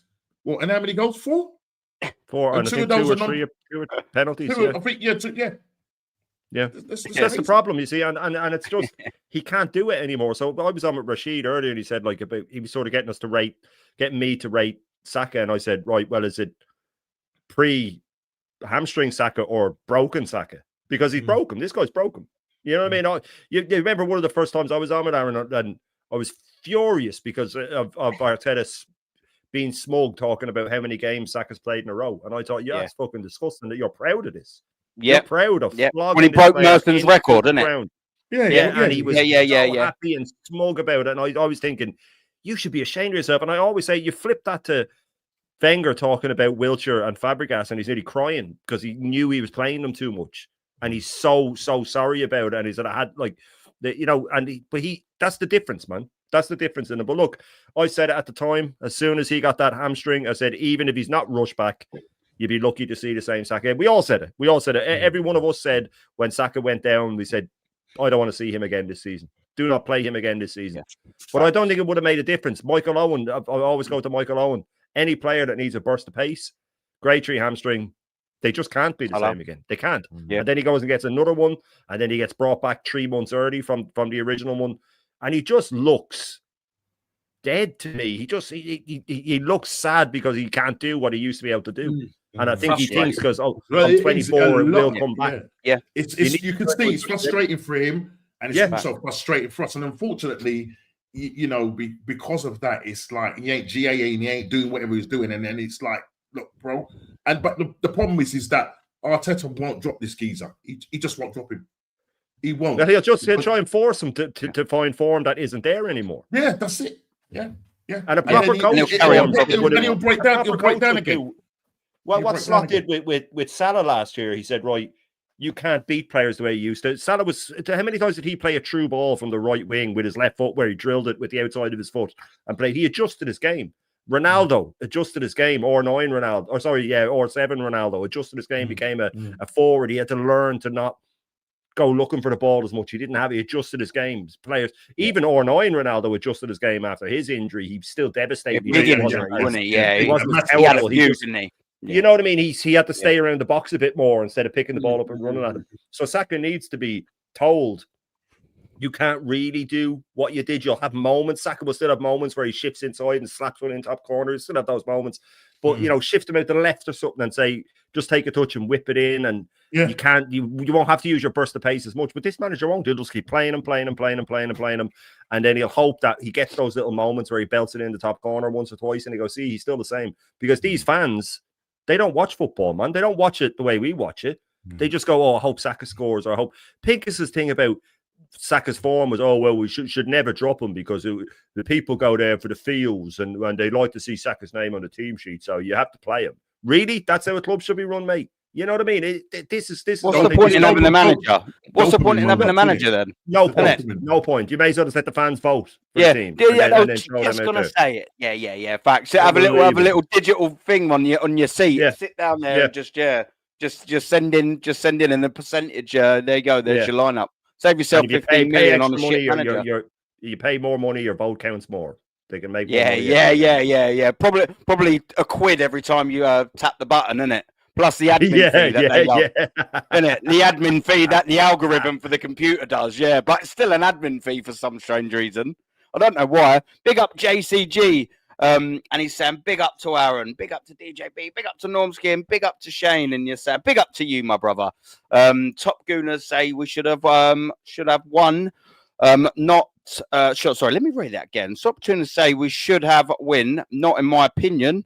I actually think a draw probably was about fair, especially considering stinky bastard stinky.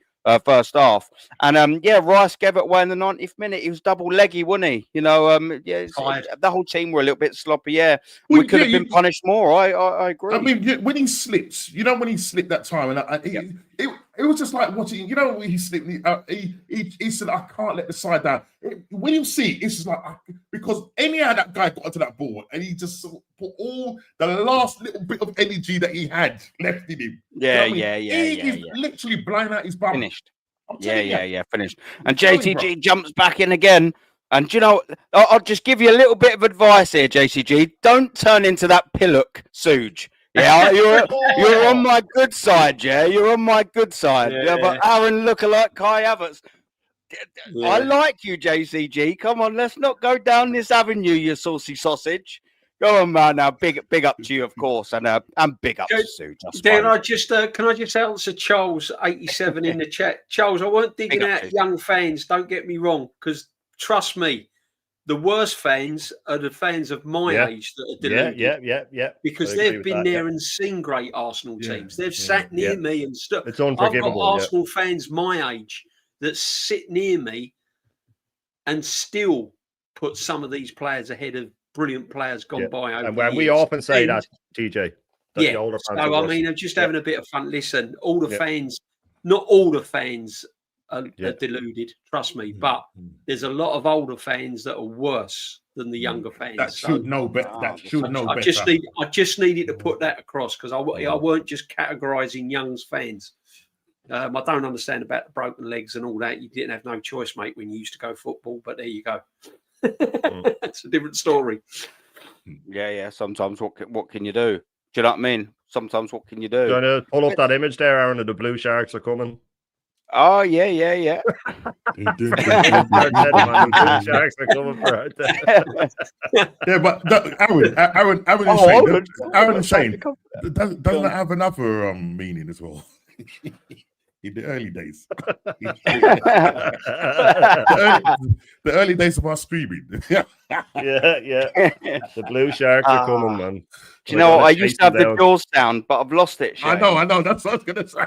I was trying to find it just quickly. Then I was like, I can couple this with something like that. But the meaning of the old Jaws song was a little bit for something else. I think that Shane got it.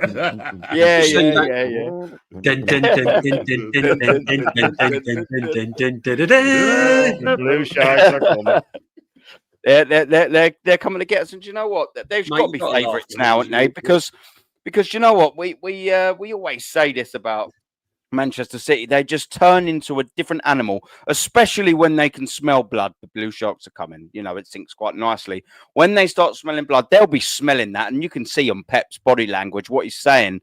He's looking at that Arsenal dropping there, and he's thinking, "Oh, right, here we go. They're showing their frailties now," and he is sniffing like a hound dog. Do you know what I mean? Rocking all the time and all of that. You know, they turn into absolute beasts in that second half of the season. 19 games into the second half of the season, you could see them winning 16, drawing 2 minimum. You could see them winning 18 and drawing 1, can't you? They turn into an absolute different animal. And I always think that for Arsenal to have won this league, we needed, and I think Shane said this quite a lot, we needed probably somewhat close to a 10-point gap, maybe even with 10 games left to spare, maybe even less. That's the sort of gap that we needed, and 4 for me just is nowhere near enough. And you know what? It sort of makes me laugh because I said this at the beginning of the season. Wouldn't it be so funny where 2 seasons ago, when it should have been Arsenal and Manchester City, or Arsenal's title to win, and Liverpool come in and sneak it. They come in and sneak it. And isn't it just so funny that it should be Liverpool and Arsenal this season, and then Arsenal's time to win it, and Man City come in and sneak it from us? That is just that is just so Arsenal under this setup. But DJB, I'll ask the question after going around the houses with it. Manchester City favourites now, surely, bud. Come on. They've got to be favourites. Yeah, I would say that. I'd say that City now could. I mean, they'll still have Arsenal favourites because of all the hype and the PR and all the everything behind the football club. So they'll still have Arsenal favourites, 100%. I mean, you can't upset Mikel Arteta, can you? For God's sake, no one will get a job. But yeah. No, honestly, so they'll still have Arsenal favourites. However, if you're going to go on experience, if you're going to go on a manager that's been there and done it, if you're going to go on the players' mentality, and the players' mentality at Man City is a winning mentality. And when you've got a winning mentality, it's completely different to nearly men. You see it against Sunderland. When that first goal went in, when they finally conceded, there was elements of panic. Their positional play, their defending for the second goal was all over the place. They was all out of position. Saliba didn't know whether to stick or twist. He didn't know whether to mark, who to mark. Rice was out of position. It's panic stations because it's like, oh, here we go again kind of thing, you know? It's like having that car that keeps breaking down. And you take it, you get it done, and you take it on holiday, and it breaks down, and you go, "Oh, not again! I thought I'd solved it. I thought I'd done it." This is Arsenal. They just keep breaking down in moments, and then they panic, you know, because they can't get. They haven't got over the line. They haven't won as a team. They haven't won as a group. That's why the Carabao Cup is so important, because it gets that off of their shoulders. It gets that kind of winning mentality into them. And they haven't got that. So the reason why I make City probably favourites, now they're only 4 points behind, is because they've been there and done it. They know what it takes. They know now, going into this international break, I tell you now, every single Man City player that went into that dressing room after that Liverpool game would have looked at that. Pep would have sat them down and said, look, here we go now. 4 points behind Arsenal. Yeah, come back off the international break, and we go again, and that'll be their mentality. They won't be listening to all of this records, clean sheets. They won't let all that bother them. They won't let that scare them. They will just sheerly look at the way they play. They'll use their strengths. They've got Haaland up front. They've got Doku, Phil Foden. I'll put. Let me put this to the chat. Who would you rather have in your team at the moment, Phil Foden or Eze? Phil Foden. Yeah. He's the next player of the year. All day long. 18 trophies he's won. Yeah. That's ridiculous, isn't it? Yeah. Phil Foden, considering his age as well. Right. But, you know, look, so they've got players that have been there, proven, tried and tested. So on that basis, it's going to be really hard. And once they get their noses in front, if they get like 5 or 6 points in front, it's going to be really, really hard to dislodge them, because they'll have that. And let's be honest, this could be Pep's last season. So they're going to want to go out with a bang. Yep. They're going to want to go out with a bang. They're going to, the most of those players are going to want it more than ever this season, because they know that they could have another manager in place next year. Mm-hmm. And for everything what Pep's done for Man City, they're going to want to go out on a high. They're not giving this title up. And I'll tell you another thing. I know people are writing Liverpool off. I've seen it before over the years, guys. Honestly, I've seen it before over the years. I've seen good teams that have won titles and everything have a really, really bad time. And then all of a sudden, they put 3 or 4 games together. So Liverpool won't be out of it just yet. Definitely not. But the problem is, I'll just end on this. This manager has never had a massive problem against the big teams. That's not what trips him up. It's the Brentfords, the Bournemouths, the Sunderlands, the Villas, who we've got to play twice in December. Yeah. Crystal Palace away. All of these teams, they're the teams that trip this manager up. He knows roughly kind of the players seem to get up for the Liverpools and the Man Cities and all of that. It's the other games where his in-game management gets found out. And it got found out again the weekend, and it will get found out again. I still don't believe this is a 2-horse race. I think Liverpool will come again. They're going to have to hurry up and do it, but I think they will come again. They need to pull their finger out, don't they? If they are. But if you look at those up and coming fixtures, I would say that City would fancy themselves winning all 4 of them. I would say that City would fancy them. I would say Newcastle's tough. Newcastle's very tough. But to get through that, they're going to go off. Yeah, but Newcastle are not in good nick at the moment. Home they're okay though. At home, I just wanted with Charles here saying at home they're better. But let's say they draw against Newcastle, they would definitely beat Leeds. I reckon they'll beat Fulham away, Sunderland at home. Sunderland at home. Because Sunderland's away form is not good. So you're looking at 10 points there. Now, can you honestly say, and on your art, that Arsenal are going to get 10, 9 maximum points out of them games? Yeah. I'll see more draws in that run. Because Thomas Frank has got this manager's number. He had it at Brentford. Yeah. We've never rolled a Brentford team over. And Thomas Frank was in charge of Brentford at the time. We've never rolled him over. He's in charge of Tottenham now, which have got slightly better squad than Brentford. So he's going to go there. His first North London derby. That's not going to be easy. I think that will be. Their away form's better than their home form this season. It's their home form letting them know. Also, Shane, you got Chelsea, ain't you, Shane, and Normski? Chelsea, I think Chelsea will do it. I really do. Yeah. I think they'll turn it on. They're Jekyll and Hyde, didn't they? Pardon me. They're Jekyll and Hyde. You don't know what one you're going to get. Now, though. They're finding a bit now. And again, Aston Villa away. Look at that. I mean, that's tough. I'll tell you what, if we come out of that period of games, them 4, matching the points of Manchester City would have done well. Yeah, really well. That'd be the ultimate 100%. Result. Yeah. But the City players are finding form at the right time. The Charles says here, Phil Foden, just on match week 3, you were saying he was trash. Just 2 matches, all of a sudden he's Ballon d'Or. Number 1, who said he was trash? Because I certainly didn't. Someone might have said he wasn't playing well. I've never said nobody ever wrote off Phil Foden. If you're just saying you, just meaning people in general, then don't really be coming over here putting words in our mouth. And nobody said Ballon d'Or. We just said he's playing well and he's playing better than Eze. Eze's being shit. But the thing with City is, I don't even make them slight favourites. I make them heavy favourites. I really do. And it's not me being hyper negative. It's me. I said in the summer they'd win it because you look at Pep. And as DJB made a great point, all their players have won, but then the ones that haven't look even hungrier. They'll be spurring on the ones that have already won it that got complacent last season. You saw that interview with, I think it was Ruben Diaz and Doku, and he was saying, he G's me up and I G him up and we keep on each other's toes.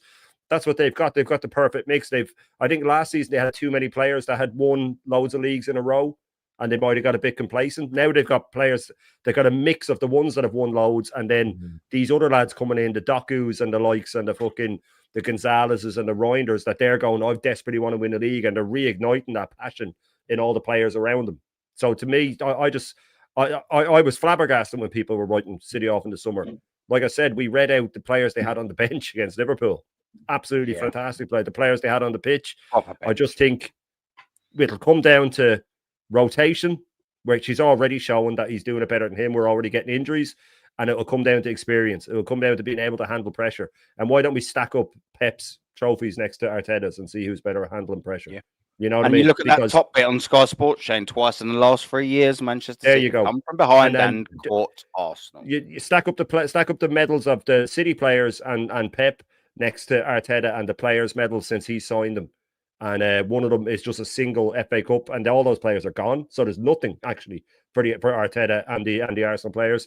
And then if you put Pep and their players, all their trophies and medals together, it's fucking Scrooge McDuck going for a swim. Like, you know what I mean? They're just diving in and swimming around in all the medals. So there's a big difference between the two teams. The weekend after the international break, we keep been saying this all the time, and it is very true that you know every weekend you think, oh, this is the big one. But I think if they beat Newcastle and we're going into a fucking North London derby with them a point behind us all of a sudden, wait, you just see Lego Head make some stupid decision. He'll change his formation, he won't change his formation, but he'll start Jesus or something ridiculous like that, and he'll find a way to blow it. But do you know what? I think they're heavy favourites. I think City are heavy favourites. Heavy favourites. Yeah. Just quickly before I do carry on, I'm just going to get the next couple of super chats just quick. But big up Sujo. Actually, I can see where you're coming from there, man. I can see us being 2 points behind after those 4 games. Mm-hmm. If it doesn't start well against Tottenham, then absolutely. Christmas. I said we wouldn't beat up at Christmas, and I said that in the summer. So this ain't. Yeah. I'm I think we'd be lucky to get 2 points out of Chelsea and Villa away. I really do.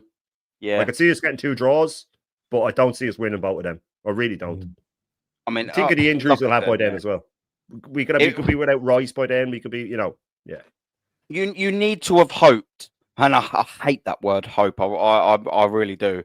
But you need to stack up the money spent. Sorry, by next to Pep's medals as well. It's a big difference. Yeah. Since Arteta's been in charge, he spent more than Pep, especially net spend. So make that make sense. 100%. Yeah, I mean that's factually correct. There's nothing you can do about that. Just if you don't like the stat, oh well, it lives and exists and is a fact. But yeah, if the only way that draws possibly could be acceptable there is if they drop points at Newcastle and we beat Spurs, then you can possibly afford to drop a point, or draw one of them games against Chelsea and Villa. But realistically, Arsenal Football Club need to find a way to get at least 10 points out of them 4 games. Like they just have to find a way to at least get that, because I just can't see Manchester City dropping any more than 2 points. And like you quite rightly say, Shane, the big one's going to be Newcastle away. And again, you quite rightly say, if they get through that with 3 points, you're looking 12 for 12, and what, like Suj previously said, you could be 2 points behind. Arsenal have a stinky draw against Tottenham and a loss at Villa, or 3 draws or 2 draws and a defeat or whatever.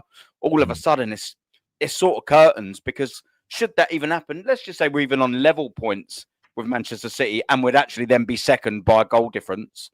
I just can't see us, hunting them down again. I just think that's it. I reckon the second that they get in front of Arsenal Football Club with even games played, I think it's curtains at any stage of the season, because they're just too good going into that run. They know how to do it, didn't they? We can't hunt and we can't maintain. It's as simple as that. We've seen that. Yeah.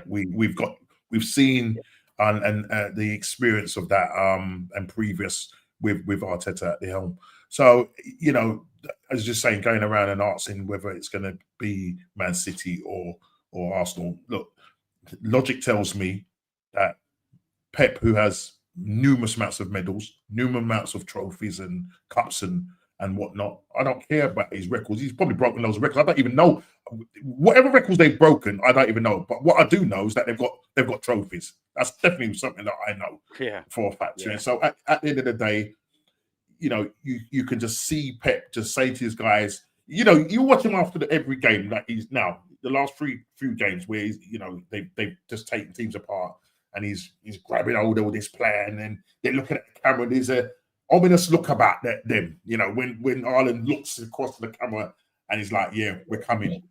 We are coming." And unfortunately, looking at those fixtures, I see a lot of draws in those 4 fixtures for us.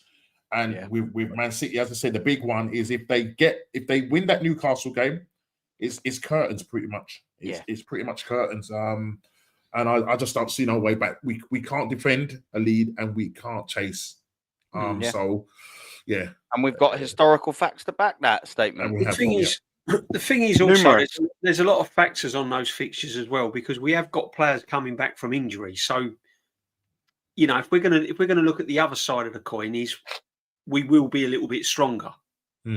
But there's players that have been out injured for a long while, so it's going to take them time to get up and running again.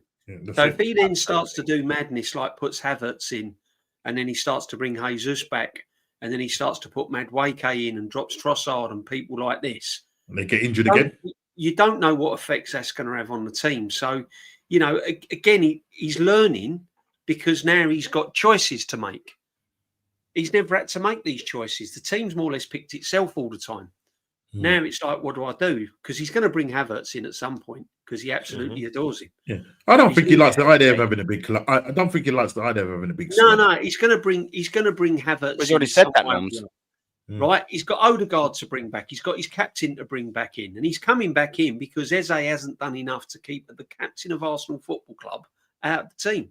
Eze's not played good enough to keep Odegaard from this team. Odegaard's his captain.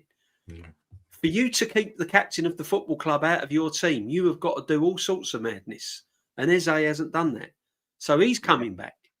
So if he brings Odegaard back and he brings Havertz back in, the team's not looking much different than last season, even with all these signings. And he didn't win anything last season. Yeah. So it's not looking much different. It's not looking much different. In fact, it's a downgrade because I still think Zubamendi's a downgrade on Partey. Oh, he is. That's why. Irrespective of what Partey done outside or whatever, right? When Partey was one of the best defensive midfield players at the football club, and we've struggled to replace people like Patrick Vieira and that over the years, and Partey was there. Much better than Zubamendi, and we haven't got him. So what I'm trying to say is he brings in Havertz, he brings in Odegaard. There's two players that he had from last season. It ain't looking much different. The squad is not looking much different from previous years. And at the end of the day, you know, it all depends on what he does rotation-wise, because players are looking tired. Declan Rice is looking tired. Stacker's looking tired. There's players there that are looking tired, and now they're away on international duty. They've not had any, you know, they're going to come back from international duty. They're going to go straight into the melting pot when they're only 4 points in front, straight into a North London derby. Then you've got Bayern Munich. Then you've got Chelsea away. It's all about how he copes with the squad. Yeah, and it's all about players' performances. Yep, he's got to find a way. He's got to find a way. That's just an absolute fact. Big up to Suge, obviously, as well. He's come back in, and he's come in defence of the legend that is JCG, and he said, "Don't you dare go for Joseph, you dirty little excuse of a golem." Thank you very, very, very much, Suge. Your wonderful words always strike a chord with my heart. You absolute geezer. Big up to you as well, T. Guna. Thank you very much for the super chat. Arteta's too arrogant. Facts. He's gone this season. Let's hope.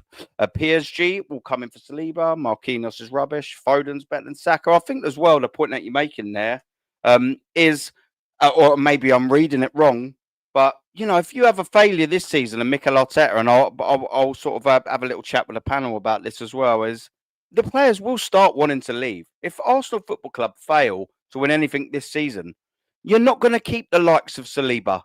I know they've all signed new contracts, but sometimes that ain't worth the paper it's written on. And that's just an absolute fact. If a player wants to go, he'll go. And if we don't win anything again this season, you could see him queuing up out the door. Couldn't you, boys? The only thing I would say on that, sorry, Norms, the only thing I would say on that is that what I'm trying to make people understand is, do you think when they sat Saliba down and gave him a contract, that his agent did not say to Berta and the likes of them, what's the plan B? My man's not going to sign a contract for 4 years, 5 years. If Arteta's, what's the plan B? And he's seen the list. He's seen the backup managers. He's seen who's going to come into this football club if anything happens to Arteta. Players don't sign for this football club unless they've got guarantees what's going to happen if the manager goes.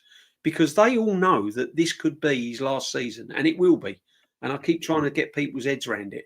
None of this, the Cronkies are only interested in Champions League. No, that's when they was laying the foundations for this manager. Now they've spent £1 billion. They want more than the Champions League. That's why he's there every single game. That's why he brought Berta in. They've got no affiliation to Mikel Arteta. They've got no posters on their bedroom walls like some of the fans have, right? This guy, if he doesn't win a trophy, if he doesn't win silverware this season, like it or not, he's sacked. He's gone. He's shown the door, and the players know this. Saliba knows this when he signed that contract. He knows it. So he's had assurances that all will be well in the future of this football club. He hasn't signed a contract. He hasn't turned around and said, I'm only going to sign this contract if you can guarantee me Mikel Arteta is going to be here for 5 years. He has said, what's the future of this football club? What happens if Arteta leaves? Oh, we've got this one coming in. He's going to need assurances. This one coming in. Yeah, he's going to need assurances concerning that. He's had securities, and that's what all most of the players have had. However, as you said, Aaron, if whoever's in charge, if this football club doesn't start winning trophies, and these players are getting years older, and they're having to go through injuries, they're coming out of they're working their socks off, game in, game out, game in, game out, and they're not winning any trophies. They're not going to be like Harry Kane and stay at Spurs or stay at one club and not win anything. They're going to move. Simple as that. They're going to go. So this is what I'm saying is this season is massive because the long-term knock-on effect of not winning anything this season could be catastrophic for this football club. Yeah, I'll just quickly come in and I'll be wrapping. Yeah, go on. I would say it's now. I'd say it's now or never for a lot of these key players. 5-6 years they've gone, and it's just the same old groundhog repeat. So I would certainly think that the likes of Saka going to sign this big contract of whatever is $300,000 a week and whatever. I'm sure even him is going to be wanting the sureties in terms of what is the future of this club. And the same for Saliba and stuff like that. So the pressure is going to be immense on Mikel. Mikel himself knows that he has to deliver this season. He has to deliver. So if he knows he has to deliver, and if he's not, well, we know he's not because he is a narcissist and he's the protagonist. So it's like when you send somebody to the line they're baying for, or they put them in the arena, they're baying for the blood and whatever. Yeah, it's the opposite. What happen? You would go to the arena, instead of that being that, the top fans will be going, keep him, but what we know is that these owners now have spent the billion and are saying deliver now, and it be a case of Mr. Arteta, come into the office. But look, I'll tell you what's the best thing? You either just say, look, I've taken the club as far as I could. When you spoke to GQ magazine, you might need to do another GQ magazine one and say, look, this time I'm stepping away from the club. Or we're going to have to humiliate you, sack you, and unfortunately, you're going to have to take a lot of the top gooners with you as well. That's the long and short of it. He has to deliver this season. If he doesn't, £1 billion spent, then I'm sorry, P45. Yeah, I support Arsenal, not Arteta. That's me on it. Yeah. No, absolutely, man. And Shane, is there anything that you are wanting to add? Because we will wrap up and we will be raiding Waffle Dot. We love a bit of Waffle over here. He's a geezer. Anything you want to throw into that? What we was talking about, if you didn't hear, was basically if you don't win anything this year, the big players will be knocking on that door to want to leave, surely. Yeah, well, Saliba basically said it in an interview. It's sort of a shrouded, but it was like, no, I want to stay here and win trophies before I consider leaving. When he put under contract signing, which basically says, if I don't win here very soon, I'm fucking out. I'm off ski. Which there will be that. I think there will be a point if we don't win anything this season where the players will either question leaving, or we want to see a world-class manager come in, because these people are human. They want to win trophies. They want to win trophies. You can give them all the money in the world. They'll want to win trophies. And I don't see the same camaraderie, if you want to put it, that we saw in like 22, 23. It's all forced. He always knows when the cameras are there at training. It's him and Gabriel Heinz are roughhousing with them and stuff like that. It's not organic anymore, is it? It's no. Every contract signing, there's pictures of him. He has them in headlocks and stuff. And they just look awkward, man. It's really like that. Take a picture with your auntie there, and you know you can't stay. She's got a mustache, and you know what I mean. It's big kiss. That's what it looks like to me. It looks really forced for your communion or whatever. Really, when you think it about looks it, really forced. But when you see Guardiola coming on the pitch and he's grabbing them and giving them one of them in the face, they fucking loving it. Like, you know what I mean? They want to die for him. That's the big difference for me. You can say the same with Slot. It doesn't look like he has them on side anymore when he's coming on the pitch. You can see it, right? Yeah. So with Arteta, it's very forced. I think it's why the whole PR system now is every picture is training, which is ironically what all the top gooners wanted Emery sacked for. People were having too much of a good time at training. They're all laughing and training. That's why they wanted him sacked. Oh, they weren't taking it serious. But when it's Arteta, it's different. But yeah, look, if he goes trophyless this season, players will look to leave. And I think the only way to keep them is to fire his ass and get in an Inzaghi or someone, or a Zidane, who's going to come in and say, right, now we win.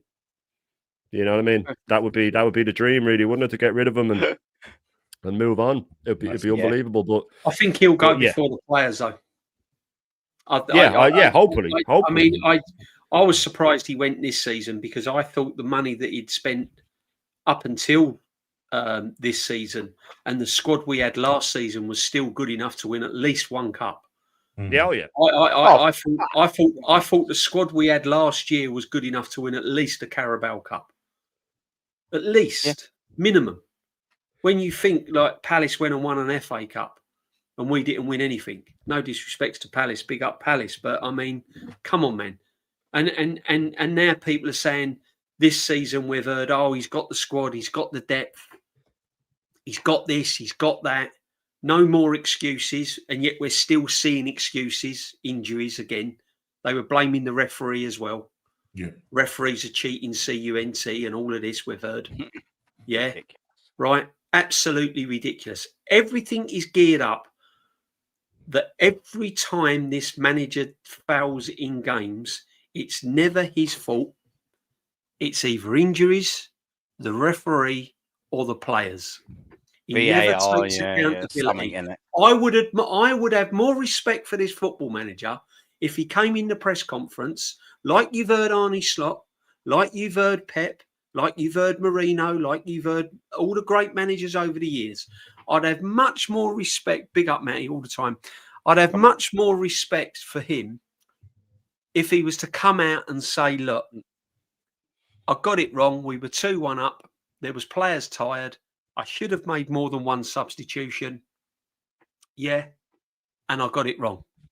I'd have a little bit more respect for him. But over the years, when we have failed in big games, he has come out with feeble excuses, everything to deflect away from him.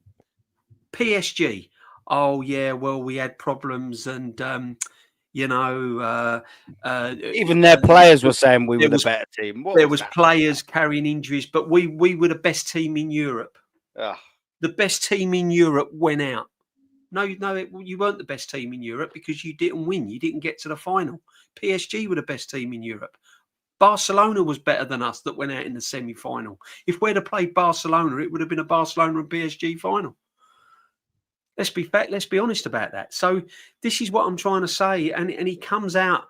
I mean, we've heard it over the years, haven't we? The wrong type of ball. Yeah. You know, the list goes on and on. You blamed the wind before. You blamed the wind one time. The wind. Yeah. And the ball. Do you remember the ball in the Carabao? Ball in the Carabao. It was fine in the other legs. There's exactly the same ball. And the problem is we've got a fan base that gets sucked into all of this, what he says in the press conference. They hold on to every single word he says. They hold on to and they go and they try and find a little thing to grab onto. So they go, yeah, that was it. That was it. The ball. Yeah, the ball. That was it. That was the reason why we lost. They take it all out instead of turning around and saying, "What the effing hell's he on about? What the fucking hell's this manager But talking you have about?" it here, DJ. You have it here. Like I made a point about Guardiola that the players seem to be playing for him, and I also said that it doesn't look like it with Arteta. But I also said it doesn't look like it with Slot. But all that a top gooner like Charles can see is, oh, we're cuddling up to our Guardiola now, are we? It's fine though. Anyone but Arteta ain't it? I mean, that's what he got from that. That's what he got from that was me saying that Guardiola, one of the greatest managers of all time, and I'm saying that he's better than Arteta, and it's because I hate Arteta. No, it's because Guardiola is one of the greatest managers of all time. Guardiola's one of the greatest managers of all time. You know, see, I have not personally got anything against it, and I've said time and time again, there are some things that Arteta has done at the football club that I quite, you know, give him plaudits for, and there's some things that I give him credit for. I've seen some good football under this manager, but I just feel the time has come.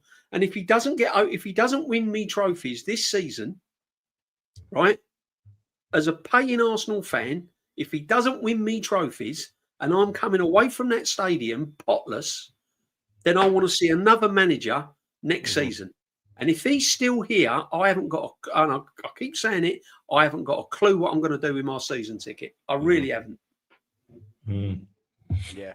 Also, there's another sort of little stat that can back Shane up. Give me 2 seconds, gentlemen. It's something that we can all sort of see, but this is the reason why maybe that Shane thinks that Pep Guardiola's maybe a little bit better than Mikel Arteta.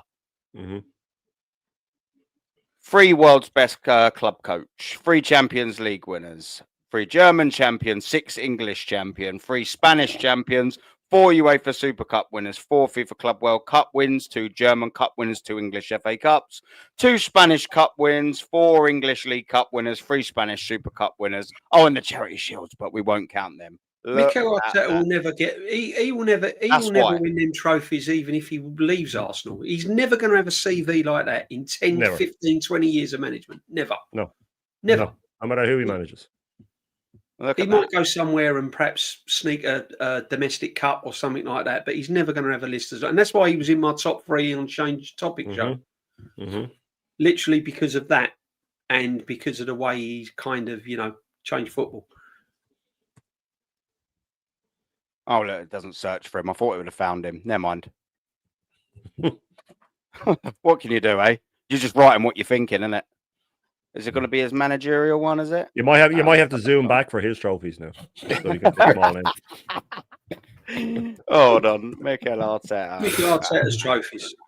Yeah, come on. Let's have a little goosey. Well, not Pearl. Not even there. Pearl, so. It's not even there. Yeah, here we go. What are we doing here? We have a little stinker on here. It's just coming up as his player career. What we saying here? Here we go. Here we go. Let's have a little goosey. Charles will like it's getting late, Aaron. By the time you finish reading them, we'll be here all night. Yeah, I know. Right, ready? Let's prepare for this one. Well, my finger might get scrolling down. Yeah. Where is it? Oh yeah, that's it. I don't even think they're there. Look, where are they? Trophies! Buried in there somewhere. Yeah, buried in there. Trophies. Where are they? It's like trying to find a needle in a haystack. Yeah, but the thing is, they don't want to look at this. They just want to look about what he's done for the club and how he's galvanised the club and what he says and what he looks like and his way he comes across and everything else. Trophies. Fetch trophies. Come on. It's not even a joke. Where the fuck are they? I mean, people are probably looking at that. They were with Manchester City, and so was one of them. But just pretend that it is the only thing that exists, and it says a 1. I don't even know why. Yeah. But what can you do? Either way, is it 3 charity shields or 2? Yeah, he's got 2 English Super Cups for Arsenal. Yeah, Super Cups. I'm sorry, no, it's not. I didn't know that. Can I just say to Charles? So we're down to comparing honours for the years 3 Arteta and 25. No, what we're doing, we're mocking. We are mocking Arsenal fans that let's just compare Guardiola's last 5 years.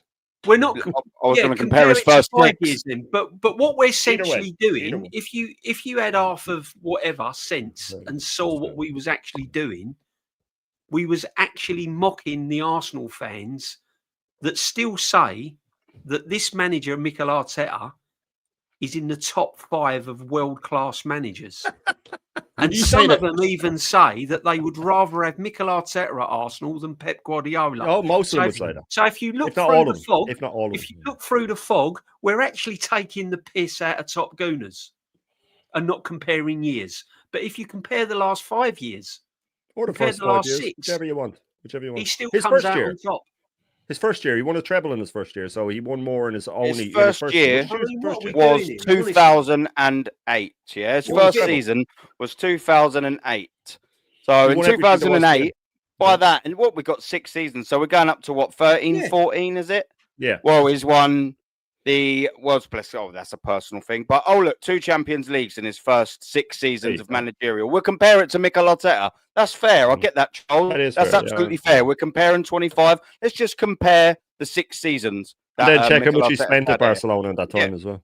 Oh yeah, so 2 Champions League winners in exactly the same time frame as Mikel Arteta's been a manager. 2 seasons. I don't know whether you can cram. Oh, you probably actually can cram the 13-14 league title in there in that first 6 seasons. To be fair. You know what we're saying? Oh, yeah, look, 2 Super Cups. Well, 3 Super Cups, actually, you can lob in there because 13, 14, 08, 09. Oh, look, here we go. Oh, yeah, look, there's 3 league Spanish champions. Okay. Well, what number are we at? Shall we start counting, actually? 1, 2, 3, 4, 5, 6, 7, 8, 9, 10, 11, 12, 13, 14, 15, 16, 17, 18, 19. 19 honours in his first 6 seasons as a manager. Comparing the same amount that Arteta's has lost in a row. The same amount of trophies, competitions he's lost in a row. So I think that's a fair comparison, and this is why we're saying the difference is. But Aaron, we're not the fans that are coming out with stupid statements. We're only coming off the back of what fans are saying. Yeah. This is what gets me. It's not. Whether people want Arteta in or Arteta out and whether they admire the ground he walks on is immaterial to me. I just can't stand stupid statements that they come out with because all it does is enrages other fans and all it does is make them sound stupid. When you're comparing this manager with this guy, it's ridiculous. Then they go for the money he's won the same amount of trophies in England as Glasner. Come on. All the way up to the 13, it's just crazy. Yeah, that's madness. Can I ask at Charles 87, why do you rate gifted team he received from Frank Rijkaard? The team was in bits when he took it over, by the way. I might add Barcelona were in ribbons when he took them over. He got rid of Ronaldinho. He cleaned the team out, man. He brought up all the B team players, the Busquets and the like. I swear to God, man. It's pointless. It's actually no knowledge. If you will, Charles, I'd like to ask you a question, and you please put it in the chat if you will. Just want to know what makes you think that Arteta is one of the top managers in the world. Because he's handsome. So, Charles, if you just care to put that in there, maybe you can convince us. Well, I can definitely tell you though what he took us from, where he took us from will be one. The atmosphere at the ground. Yeah. Do you want to go back to finishing 8th? That'll be a big one. Yeah, we're competing. That'll be the other one. They're guaranteed. It's the playbook. Records. The playbook. Records. Yeah, the competing one, 100%. Competing. He took us from. He took us from. Can I just say though? Can I just say, competing is minimum requirement when you're a manager of Arsenal Football Club. Yeah. Competing has always been the first thing you need to do. Yeah. Whether you base level, and I'm going back to 1974 when I was used to going watching Arsenal. That was minimum requirement. You're at Arsenal Football Club. You're at one of the biggest clubs in European football. Any manager that walks through that door, minimum requirement is to compete. That is your Emery competed. Emery finished 1 point off Champions League and he got to a final. And people say, "Oh, look where he's taken. Look where we were when he took over. As if we was like Grimsby Town or something." No, Charles is still refusing to answer my question. I don't want to hear about brother. None of the chats above bigged up Arteta. However, for the past 1 hour, I did see Arteta being ripped apart what is the purpose of all that, my friends? So I'll ask you the question again, Charles. What makes Arteta a great manager? Yeah, that's it. It's a simple question. Let's not cloud it and whatever. We just need an answer. If you can't give us an answer, then we'll just move on. What I will definitely say is that he's probably got more cones than Arteta. That's it. Yeah. He's very good at putting the cones out. All right. Yeah, Sue just jumped in and he's saying, Adam, keep it fair. Compare Arteta to Xabi Alonso. Okay, I will do that for you. No problem. And these are his managerial trophies. That's fair. That's about the right comparison. This is 2 seasons. Oh dear. There you go. 4 trophies. For some reason, it's not giving you the in-depth ones as the other one was. However, he's won 4 managerial trophies in his career, which has only spanned for 2 years. Wow. I've got Invincible as well. I'm Invincible. Yeah, and he's got Invincible. Yeah. Exactly right. So do you know what I mean? Maybe we didn't keep it fair going for 25 years, but even we're saying it's a fair comparison. Actually, it's not a fair comparison because he's only been in manager for 2 years. It's Farmers League though, Aaron, isn't it? Yeah. Farmers League, we don't count. Yeah, of course it is. The fact that they've got bigger clubs, even though they've got a European trophy, and no, they actually haven't got a European trophy in there, have they? They didn't win that. Silly sod. Never mind. Well, either way, 4 trophies. Swallow that. What we're doing? It's absolute madness, isn't it? You know what can you do? Look, I just don't really understand the trail of thought behind it. It's just you just cannot knock Arteta in any way, shape, or form. You can't give him any form of criticism without it just being hurled straight back. We are given statistical evidence based right in front of you on the screen. There's no arguing into it. People just find a way for some strange reason.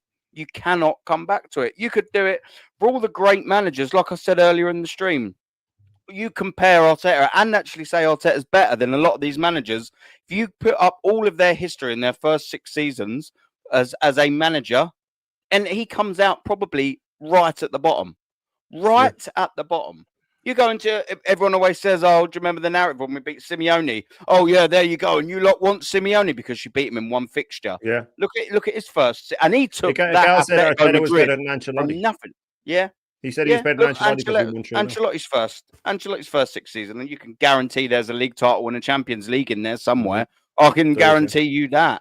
I mean, you go and look at what's the name? Simeone's in there, and people are saying, "Oh, Arteta took Arsenal from the fucking trenches, mate. He took that Atletico Madrid side from oblivion and took him into a proper competing side that was able to displace the monopoly of Real Madrid and Barcelona for some years. You know, they were winning titles and cups and getting to Champions League finals and being a real big player in both domestically and in Europe. That's a man that actually did take that team to the depths from the depths of hell into where they are today. You're comparing Mikel Arteta with all of these managers. He's got nowhere. He's a skid mark of a record in terms of all of these managers you think he's better than. It's craziness. Well, the Xabi Alonso one might be unfair because remember Arteta took us from 8th. You know, so that's different. Considering Leverkusen had finished 8th the season, I was before just Xabi Alonso took over. Yeah, I knew you'd know it. And then he went unbeaten in his first full season and toppled the great Bayern Munich team. I mean, but exactly right. They've won 13 in a row. 13 in a row before that. He's still got time to turn it round. I'm just saying that his past shows that. Unfortunately, he's failed in big moments, and there was signs of that on Saturday at Sunderland that he hasn't learnt some of his lessons, and that's all we're pinpointing. As I said, and I think that's fair. That's what it is. If he can improve, if he can make the right decisions in big moments, and he gets us over the line, and we win the Premiership and the Champions League, because that is what everyone's expecting. Even most of Arsenal fans that are 100% behind Arteta are expecting, and I won't mention his name, is expecting a Champions League or a Premiership. But if he doesn't win it, TJ, they won't want him out. That is what they're expecting. So let's see. I think the Carabao Cup is really important. I think it's the most important trophy that this guy can win right at this moment in time, because then it catapults you to win something else. It gives you Guardiola and Mourinho. Yeah. All right. That's what he needs to focus on. We're in the quarterfinal. We've got Palace at home. We've got a brilliant opportunity to go and win that trophy. If he fails in that, again, the players are going to go, oh, here we go again. It's another one gone. And, the shoulders will be hunched over. The confidence will go. The mentality will go. So all of these things he's got to cope with day in, day out, because he knew he was under pressure. The owner, the Kroenke, told him, trophies. Mm-hmm. He's been told what he's got to do. Yeah, so, just 6.5 years too late. All we ask is that Arteta proves us wrong. If he proves us wrong, that's literally it. We all winners here, mate. We're all gonna celebrate. Prove us wrong, 100%. Yeah, prove us wrong. We're not here. We can't lose. We're either going to win trophies, or we're going to see a new manager. But DJB, I mean, the view that they have of us bottom gooners is that we want Arsenal to lose. No. No chance. You wouldn't be that. Listen, if you wanted Arsenal to lose, you wouldn't be that passionate about your football manager getting things wrong, would you? You wouldn't give a shit. Wouldn't give a shit. Yeah, you wouldn't give a shit, would you? But they haven't got that sort of mental power to be able to look at it from that perspective. DJB. I mean, honestly, as basic as it is to us. If I didn't care about Arsenal, I wouldn't be this passionate about the manager getting it wrong. Why would you have a season ticket for the last half a century if you cared about Arsenal Football Club? Yeah, I just go to Arsenal for the fun, for the atmosphere, to meet up with Aaron and give him an handshake and have a beer and get ripped off for a bit of pizza at half time and take a selfie, the armory and sing some songs and jump up and down, and that's all I go for. I don't North go London forever. Trophies. Yeah, don't matter. Yeah, that's it. I'm looking forward to when Shane comes down to the Brentford game. You know what I mean? If we sat next to him, we can sing North London forever together. I can't wait for that. Holding hands and that. North London. And if we, I'll probably be Aaron, if we lose, it don't matter, because we've all had a good day out, haven't we? That's it. Oh yeah, that's it. Who cares about the score? It'd just be nice to meet up with friends, wouldn't it? The feel good feelings back. It doesn't matter, does it? It's a day out, isn't it? I don't mind spending 1,700 quid for my season ticket. It's a day out, man. You know what's going on? It is. I don't want to win trophies. I want to see. What's the point in winning silverware when you've got the records? Yes, you have to play Saka for the feels. Yeah, do you know what I mean? Just make sure those records are not scratched. Yeah, just make sure those records are not scratched. Because normally, what happens with a scratch record, guys? It keeps repeating itself. It keeps repeating itself. It keeps repeating itself. It keeps repeating itself. It keeps repeating. Oh, sorry. Yeah, it does, doesn't it? Yeah, nice. It's just round and round and we go. We'll always say Bill Murray settings, isn't it? He has. Yeah, I mean, come on, man. Round we go again. I got you, smashing the alarm clock off, for fuck's sake. It's season 26-27 again. Smashing lover. 28-29. Just go and win a trophy. That's all I want. Just go and win a trophy. I don't even know where Wembley is now. My ways even don't even know where it is. That's how long since I've been there. All I want for Christmas. Yeah. Or at some point, how good would that be, D? Come on, in all seriousness, do you know what I mean? If we can get back to Wembley again. That's all we want. Yeah. We want a day out at Wembley. We want a trophy. We want a parade. I'll tell you what done it for me last. I know we've all got to wrap up, but what really done it for me last season? I went into last season thinking we're going to win a trophy. We're definitely going to win a trophy. It might be the Carabao Cup. It might be something, but I can see us winning something, right? And I was, 100% confident. And then when we didn't, I was like, oh. And then to see Spurs win that European Cup. Oh, mate. And then have a parade that went right past the Emirates. They've won more trophies Tottenham have been to more finals and won more than since this guy's been in charge at Arsenal. I can't make it make sense. Troy, because there's no sense to be made of it, man. People say he's What do you think of my new setup anyway, boys? Huh? Yeah, man. I was looking at that. You know what I mean? Here he is. Well, I mean, look at Shane. Yeah. He's gone all retro. He's gone all retro and everything. Yeah, he's ready. He's ready for you, DJB. He's trying to one up you in every way, shape possible, isn't he? Do you know what I mean? It's on. He's trying to really go 5-3 up. DJB, there's the curveball. The retro background. Yeah. He thinks There's that's the gonna win him curveball. There's the curveball. He's got up, mate. Yeah, listen. Yeah, he's sticking the knife in and twisting it, isn't he, our Gooner? Isn't he, our Shane G? And even with Sudes coming in last week, and even before we had pictures, he was putting in super chats telling the chat just to vote for DJ. Do you know what? Do you know what I like what you've done there, Shane?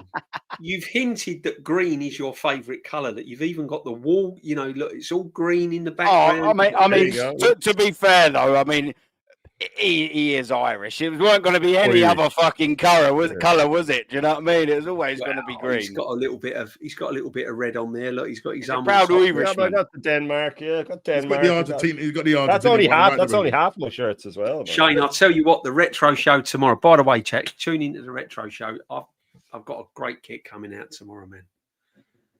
Oh, is it? He's got a belter up his sleeve, is he? Go on the D boy. Go on. No, mate. Well, there you go. Yeah, make sure you go and watch that tomorrow. And before you do that, make sure you go and watch Shane in the morning. It'll be on at 10:30. They do their retro show after in the afternoon. Normski will be live. Was it 6 on the Wednesday? Yes, Oh, 6 on a Wednesday. Yeah. That's always a great show to make sure you do not miss. Catching up with the mingle on the Friday. It's Friday, isn't it? Yeah. It's a cheeky bit of the mingle. One. A cheeky bit of mingling, yeah. Don't make me. We have a good laugh on that, Norms, don't we? I think we only talk about Arsenal for about half hour, and then we talk. Yeah, then the rest of it singing Christmas carols. Yeah. Things you used to get up to when you was a kid. All sorts of madness goes on. Yeah. People in the chat, it's been an absolute blast. Make sure as well, not only just subbing to DJB, to Shane and to Normski and to myself, of course, smash a like on the video, do all the notification shit and all of that crap. Make sure you go and follow BBK as well. Taron over there, man. What a legend. Any other content creators in the chat? Do you know what I mean? Apart from some in the beginning, make sure you are going sub to them as well. And of course, we are going to We're going to redirect, if he's still on, to a Waffle Dot. So go over there, send him some ATA love over there. To everyone in the chat, the world-class chat, absolute quality. Big up Charles in the chat as well, man. Big up big up to Charles, man. Listen, you gave as good as we got, so you know. Big up Charles. In my chat, he's always respectful. He's always that's what it's all about. Yeah, that's why no one comes. Do you know what I mean? It's, if you be respectful and have a different opinion, all well and good. It's just when you know what I mean. When just people start acting as long as he doesn't tell us as long as Charles doesn't tell us we're not fit to wear the shirt and the badge. You know what I mean? That's when I find it a little bit difficult. You know what I'm saying? Big up the Suge. Big up Sujin. Yeah. Sorry, Adam, to bring it here. But chat, he said, if you let Sean and his ego blow and go to his head and go 5-3 up, it's on like Donkey fucking Kong, boys. Yeah. Big up, Charles. Yeah, man. that's big it, man. Big up to our blunder from down under. Come on, man. Big up the Suge. We love a bit of Suge in the building. Big up to every one of you world-class so-and-sos as well. It's always greatly appreciated. It's my favourite show, not because it's mine, because I get to talk to these wonderful fuckers on the panel. I absolutely enjoy it. I look forward to it every week, and I look forward to having a bit of fun and a bit of a banter with a chat as well. It's all about, though, isn't it? It's what debate would all be about. Yeah, absolutely, man. You ain't got to agree with everyone. That's what it's all about. That's what it's all about. It's healthy. 5'10.4", I'll have you know. Yeah, listen, I'm adding all the millimeters. Do you know what I mean? You've got to when you're vertically challenged, as Suge would say. Do you know what I mean? You add all them millimeters. Social, big up my friend Bev as well. Now big up, man. And like I said, go and raid Waffle. I'm sure he's still live, so go and send him some love over there. But till then, we will catch you on the next one. Double boom, Arteta out. Toodaloo. Big up, guys. Bless.